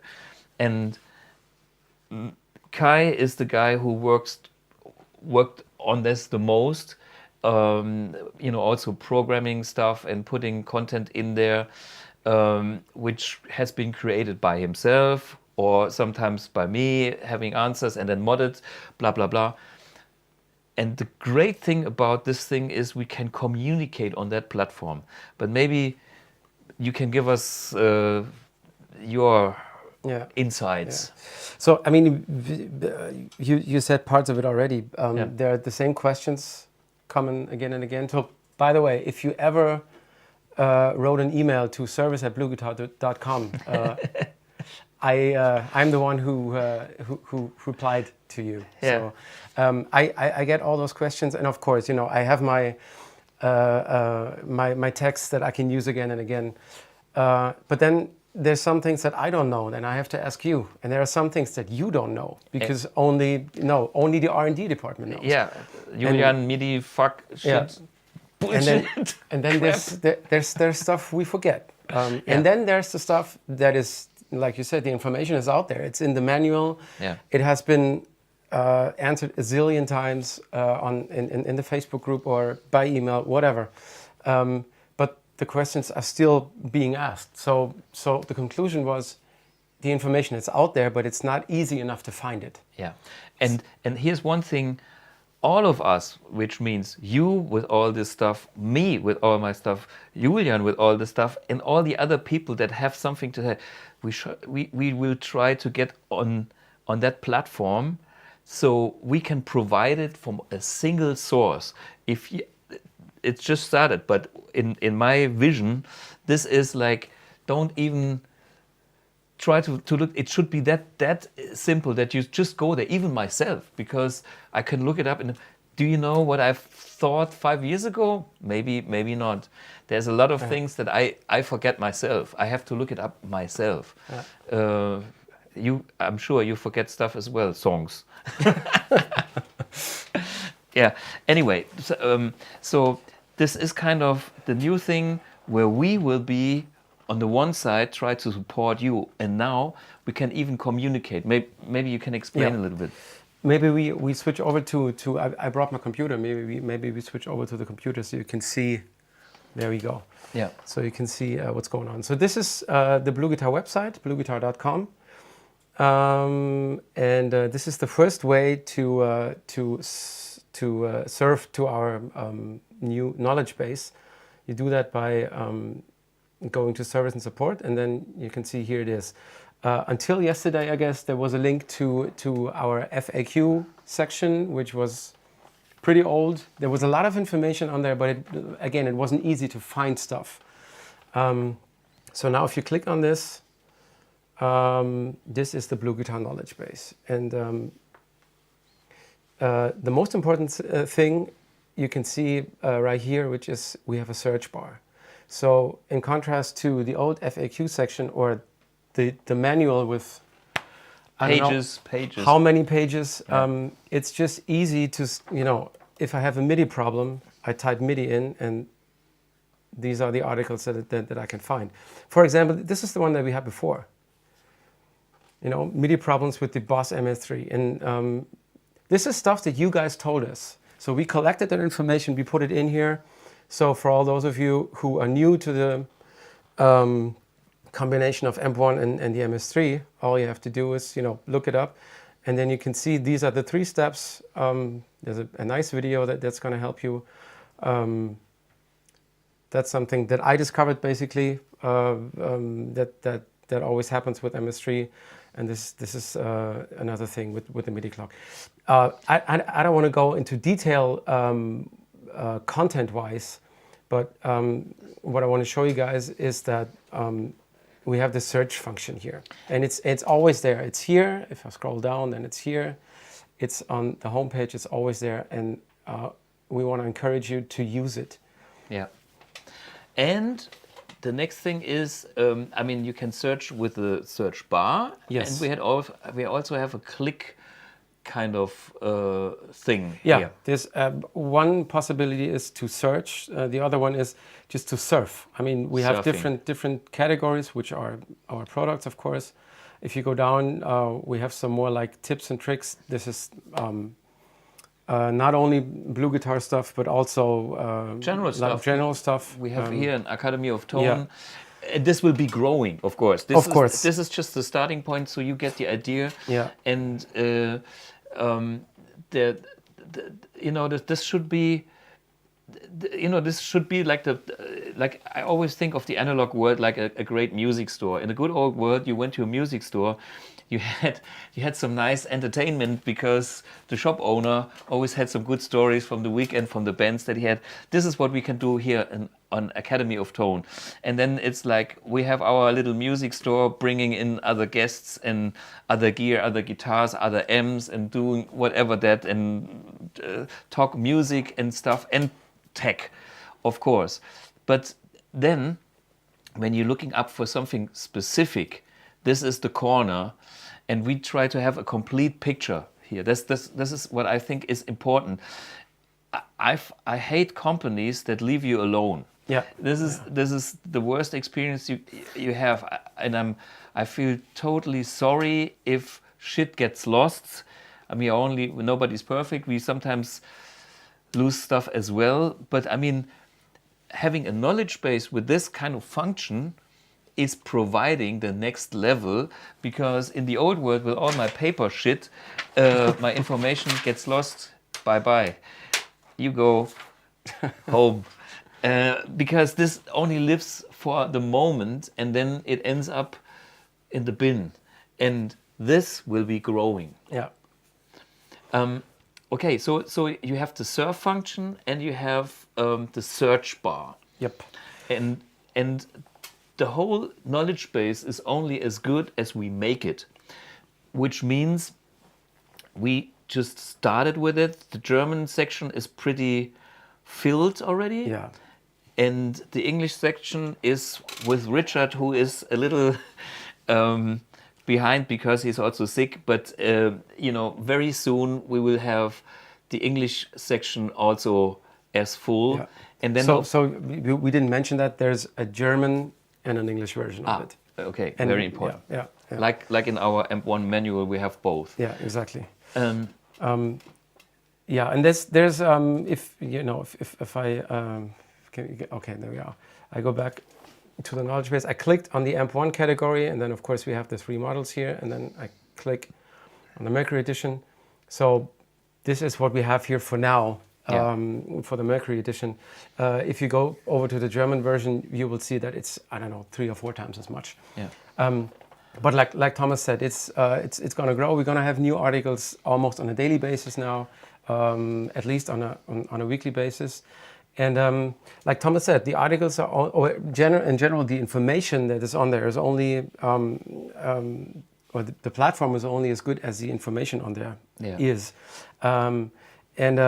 We have collected the knowledge that we have, and we're going to put it in there. But of course, there's some stuff that you guys discover, and some information that you guys have that we might not even have, or that we have forgotten about. Yeah, and this is the coolest thing about this platform in general. And we spend so much time to decide how to do it. This allows you to give us comments. Yep. So if you want to write an article about your whatever problem or experience with something, you can do it here. So it's actually a communication. It's not like a printed manual. I spent so much time writing the AMP1 manual, and this is like my book with extra information here and nice pictures, and it's great. But tonight, in today's time, like in nighttime, I'm serving with my tablet or with my iPhone, and this is the way how I get my information. And I was thinking about how to write an instruction manual for AmpX, and then having some updates and shit. It's like you print, and then you have to dump the whole manual next year and in half a year's time and make extra books and another book. Wrong concept. This is why 1.5 years ago, when we showed AmpX as a study, I said we have to start with a new platform that we can use for that new demands that we will actually have. I had a nice example of that today with a pretty simple issue, but it showed exactly the advantage of that concept. It was somebody who said the effects loop sensitivity switch on my AMP1 is missing. This is basically a common service question, because there's this hole on the bottom of the AMP1, and of course the switch is in there, but if you don't look closely, you can't see it. Yeah. So this is the switch. Yeah. And this is, you can push, switch it, done. Yeah. And it's in the later version, which is not this one, you can do it with a 1/4 inch jack. And that's exactly the info that was missing. I wrote an article about the switch. This amp is too old. The boss always has the old shit. Yeah. But somewhere must be a new amp. Anyway. But that's exactly what I wanted to talk about. I wrote an article about, the switch is in there, just look closely, you can find it, and you can use a 1/4 inch jack to push it. And this works. And then the guy said, he did exactly what you did. He said, no, it's not working, it doesn't fit in there. And then I realized, okay, with the old AMP1, the hole is not big enough for the 1/4 inch jack. So what I did was I just updated the article. Yeah. And with the help of a customer, who reported, I sent him the link to the article. He read it and he said, but it doesn't make any sense because it doesn't fit in here. Yeah. And then I realized, okay, the article needs an update, and that guy helped me to make me realize it. And that's exactly what we're hoping for you guys to do. You can go there and get all the information that we have, and we're happy to share it with you. But we're also happy for you guys to tell us, there's some information missing, there's some wrong information in there, stuff like that. And this is how to refine that knowledge base. Yeah. And then, hopefully one day it will be close to ideal, you know, with all our knowledge, with the easiest words that have been tagged so you find them. Of course, the knowledge base is the software. When you put in MIDI, it will learn MIDI. But if you put in switching, maybe we have to connect it with MIDI switching. And then if you don't find stuff, you can maybe tell us what you're looking for. And actually, the software is intelligent. It will notice when something couldn't be found. Yeah. You know. Yeah. So that's a learning thing for the benefit for both sides. Yeah. And of course, we do it mainly for you because we know all that stuff. We just don't tell you. And sometimes we forget it. Sure. Yeah. Speaking about that comment and feedback stuff, I'd like to go back to the knowledge base and just show you we have two different options how this can be done. The first option is every article has this section at the bottom where you can generally say, was your article helpful, yes or no? That's going to help us. But the more powerful thing is this one, which is you can give more detailed feedback about the article. If you click on it, a new window opens, and then you can say there's some inaccurate info, or it's hard for me to understand, or something's missing, or maybe it's just a typo, whatever. So you can choose one of those here, and then this is the comment field where you can leave comments, and that's something that we ask you to do. Yep. And I see Hardy O says it's just BluGuipedia. That's a good one. Yeah, it's a good one. Maybe we call it BluGuipedia. Yeah, we think about that one. Yeah. But yeah, this is what we want to do. We want to grow it like Wikipedia for you guys. Yeah. You can put stuff in, we put stuff in there, and then you know where to go. Yeah. So that's the first option. If you have a comment to a particular article in here, then you can also say, notify me about changes, which means as soon as we have updated the article according to your comment, you will be notified via email. You don't have to do that. You can uncheck it and then just type something and send it. So we will get the feedback. We will work on it and then release a new article.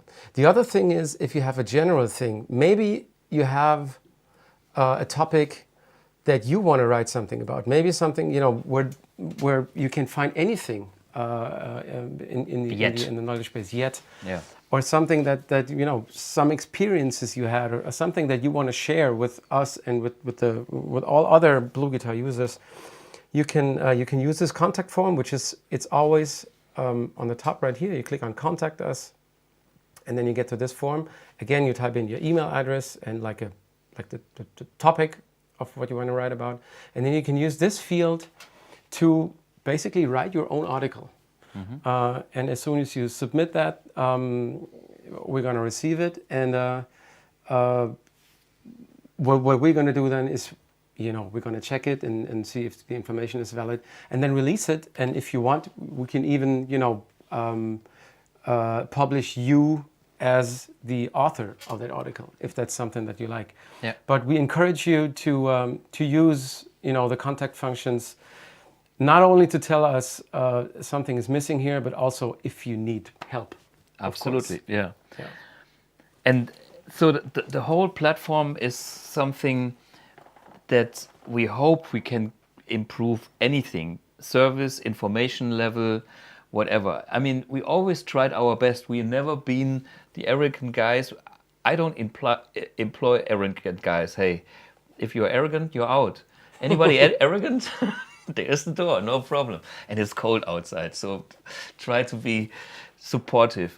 No, actually that's our spirit. But nobody is perfect, and things get lost, and therefore we try to find a way how first to have as much information permanently available, not only on the telephone. Imagine we would have 10 telephone people that you call, and then it's like blah, blah, blah, blah, blah, and the line is busy and all that. That doesn't work either. I mean, you know, I like personal contact. This is why we are sitting here, and I would even prefer it to be like in the good old pre-COVID days, to be in a seminar room and being with you guys and breathing the same air without getting what version do we have? COVID number 19 version 4. Anyway, that spreads. But no, the good thing is. That's modern technology that makes it actually better, and that's what I'm excited about.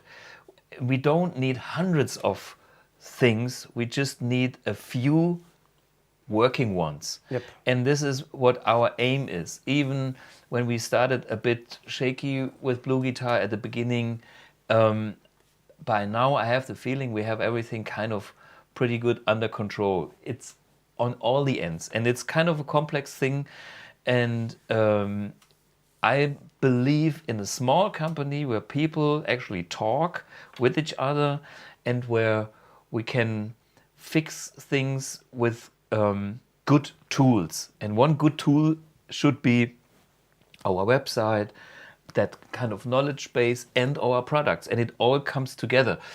You know, I could create the Amp X and say, I don't tell you how to make this or that. It's somewhere in the manual. And then you get one of those copy machine manuals in black and white. It's like, you know, hey, that's frustrating. That works with a good old tube amp. That's for sure, because everybody knows how to operate that. And there is no magic, and there is no MIDI. Hello, GTM 45 with MIDI? Not mine. So, you know, the world was easy back in the days, and there were easy solutions. So a printed manual that says, this is power, this is the guitar, was all you needed.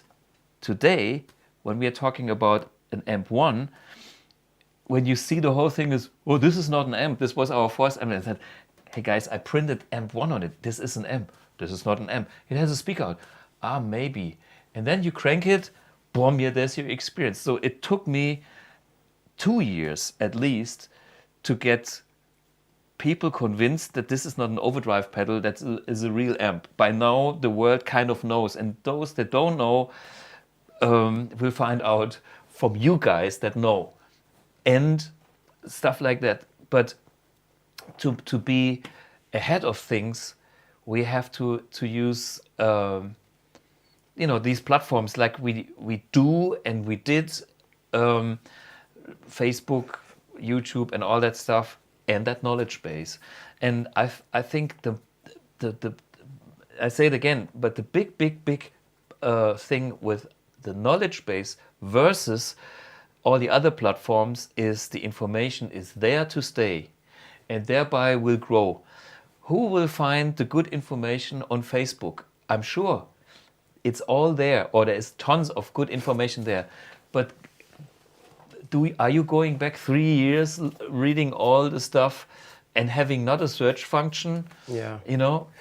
Plus, I mean, the good thing about this is that, you know, if you search for a certain topic because you need an answer to a question, you're going to find the article, and there's always more information. There's always a link in the article that says, you know, if you want to know more about this particular thing, click on the link and learn more here. And everything's connected. So you know, if you want to know what's the difference between the recording out of the Amp 1 and the Blue Box, there's an article about it. And then maybe you're wondering, well, which cabinet is it that's simulated here? And you will find that information. And it always takes you to the next step. And you can probably spend hours just reading and getting information on not only on our products, but generally on electric guitar. For me, you should be able to get a specific question answered easy. And here is the deal. If you don't find the answer, let us know by writing there. So we will give you the answer, let's say, at least in 48 hours. Maybe there's a weekend day, but usually we get that. And this is something we will do on almost daily basis. Yeah. You get a notification if you hit that thing, so you know when to look for your answer. You know, if you leave that message for us, we can work on it, we can provide that thing in a way that you are notified it's there. And I think that's a killer thing.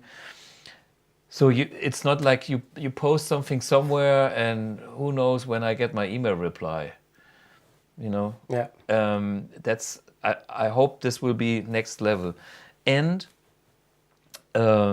just imagine AmpX without such a thing is no fun.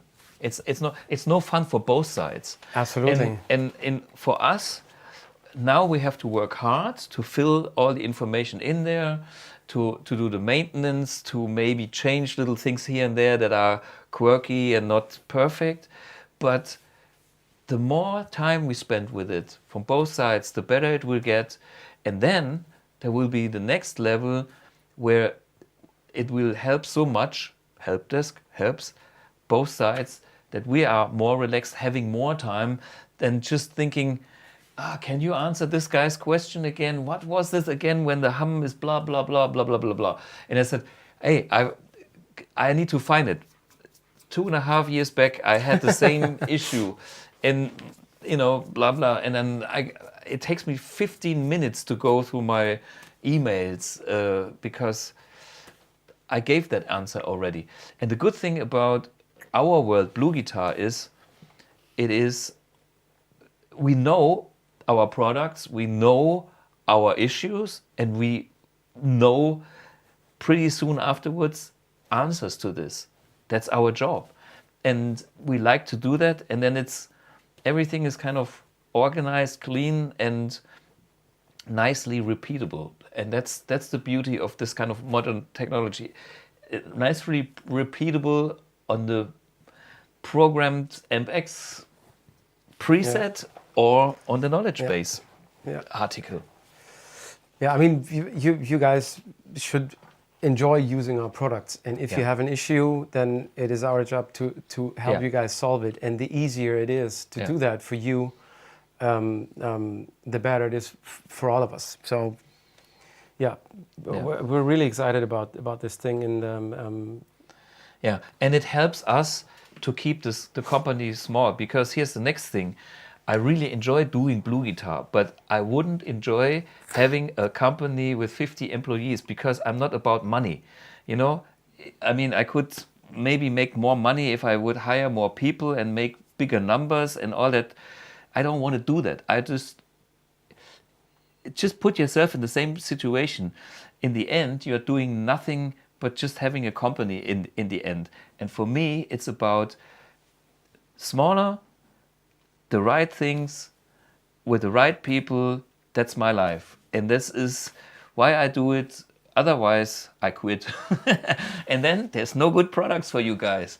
And, you know, or you have to buy some other shit, which is, you know, there's always other options. But let me try to do my thing with everybody, with the team and you guys.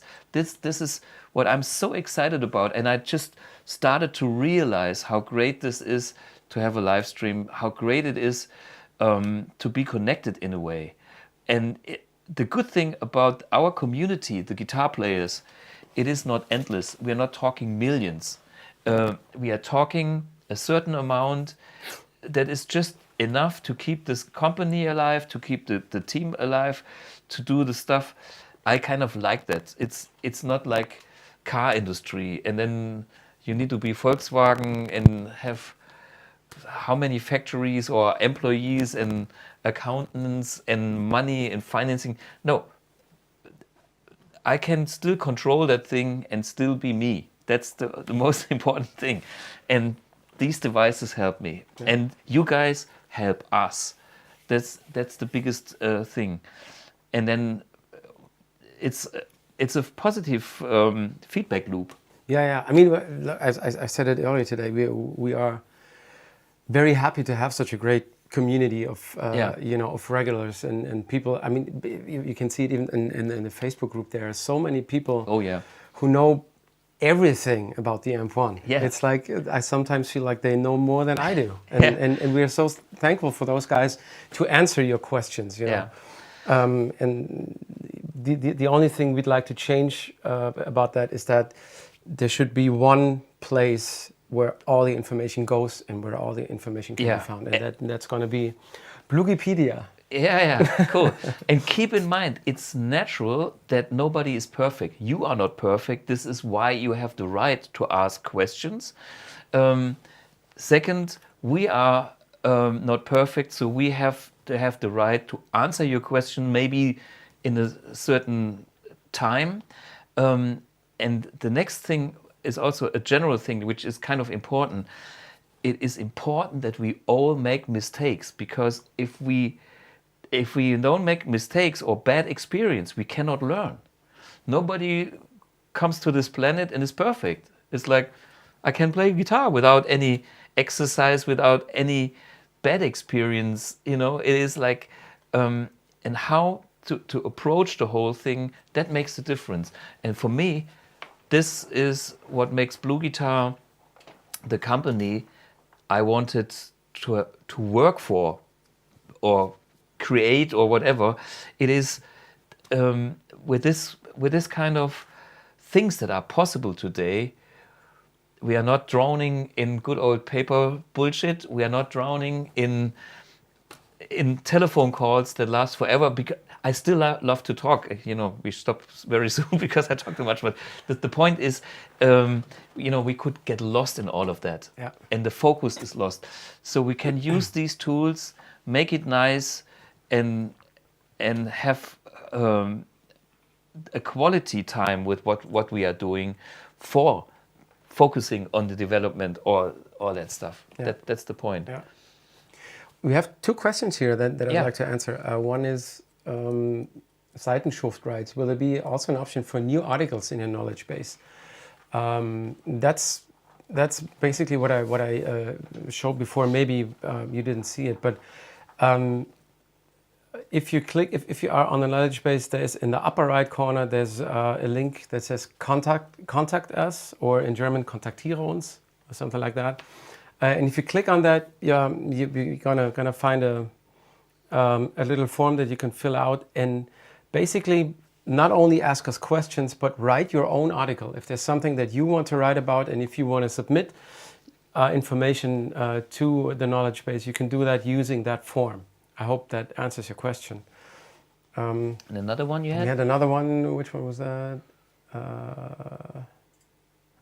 How will you deal with multiple languages? Begriffe in Deutsch or in English? Well, this should be taken care of. For example, if you the German word for tube is Röhre. So if you are on the German version of the knowledge base and you type in Röhre, you will find articles about the nanotube. On the other hand, if you type in tube, you should find articles with the word Röhre in it.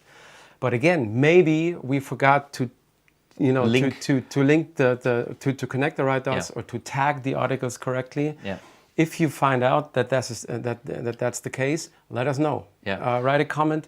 Even use the comment function in the article at the bottom. Let us know, and we will fix it. Yeah. So that's very important that these things are being taken care of, and you guys can help us maintain that. Yeah, I mean, you know, just stay with the example Röhre. So it's the same thing. It's a valve, it's a tube, it's a Röhre. Yeah. So, and the more tags we put to the article, the engine will find it. So, of course, we think about stuff, but maybe you know more than we do. Let's put that knowledge of your in there, because if you have a bad experience, that's the point. A bad experience is great to learn. Let us know, put it, and send the comment. So we put it in there. Yeah. And that's the spirit. Hey, and Kai should be more often in the live stream. Why not? Yeah. We actually talked about that in a way that I did a few Q&A sections, live streams with Rich, and we probably will have Kai as a guest as well, because yeah, it's cool since you are service at BluGuitar and other things. Mr. Customer Service, yeah. Yeah, which is cool. And I also would like to have other people from the company in the live stream, but they also have to work on other things. So we could do a 24-hour job. Yeah, but having him as a guest, yeah, makes sense. We thought about the same thing. Since we decided what we do, and then we thought, oh, we could do this, and then we talked about it, and said would make to have Kai as a guest for some Q&A sections as well, sessions, and some other song from Kai. Yes, he has released a few albums. There are some songs we can play. Yeah. So there's more music in every episode to come, and next week we are in Hamburg. I have the pleasure to shoot another round of vintage guitars. I'm not sure if I will see some very famous people, no or yes, or you never know. Last time when I was there, I had Otto Walkes popping in as a fresh guest. There's a few other people living in Hamburg that are on my wish list. Some of them is not Udo Dirkschneider, but you know what I mean. One day we go to Atlantic, and because he has a 55 Strat, and anyway, but this will not be next week. I have planned to have one of my heroes next week, which is the one and only Peter Weihe, Germany's #1 session player. I have nothing but high respect for what he has done. He is my hero. As a session player, he always was my hero. I hope it works out. So this could be next week. If not, I have tons of the best and most expensive guitars, and maybe, you never know, some Scorpions mingle in. We will see. Anyway, I think it's been a big pleasure for the first episode in 2022. We have to learn this. And thanks for Kai for joining in. Thanks for having me. Yeah, and this will continue in a way. Rich will be back when he's fine again. I mean, get well soon, Rich. Yeah, and yeah. See you next week. Another Maybe I can answer this one question. Where can we find your music? Yes, sure. It's my last name is Sonnhalter. Sonnhalter. You spell it Sonnhalter. Where's the it means he who holds the sun. And you can find my music on either all the platforms. Just type in Sonnhalter. Yeah. That's wrong. It's not Sonnenhalter. It's Sonnhalter. Just Sonn. Yeah. Son. Yeah. Ohne en. Okay. Sonn. Skip n. Yeah. Like That's this. it. Yeah. Okay. I mean, he wrote. It's on the cover, but it's artistically so nicely done that nobody can see it. This is the thing that I learned from making artwork on covers and posters. It's like, man, it is nice to have that, but yeah. It's not very intelligent from a marketing point of view. Exactly. Yeah. So this is why we put the information out now in words. Yeah. So my website is sonnhaltermusic.com. Yeah. Go there, you'll find the music there. Thank you. Yeah. Thank you very much for appreciating my music. Thanks. Yeah, super. Okay. Last question I see from Dudi Cohen. It's just because, will the Amp X have a built-in reactive load for better tone and feel? I know it doesn't require load. Yes, our technology doesn't require a load. If you go direct we will have solutions for that. So I'm thinking about stuff like that. But I'm not telling you exactly how we do it. You think in the old school way, I think in the new way, but the result will be similar or the same.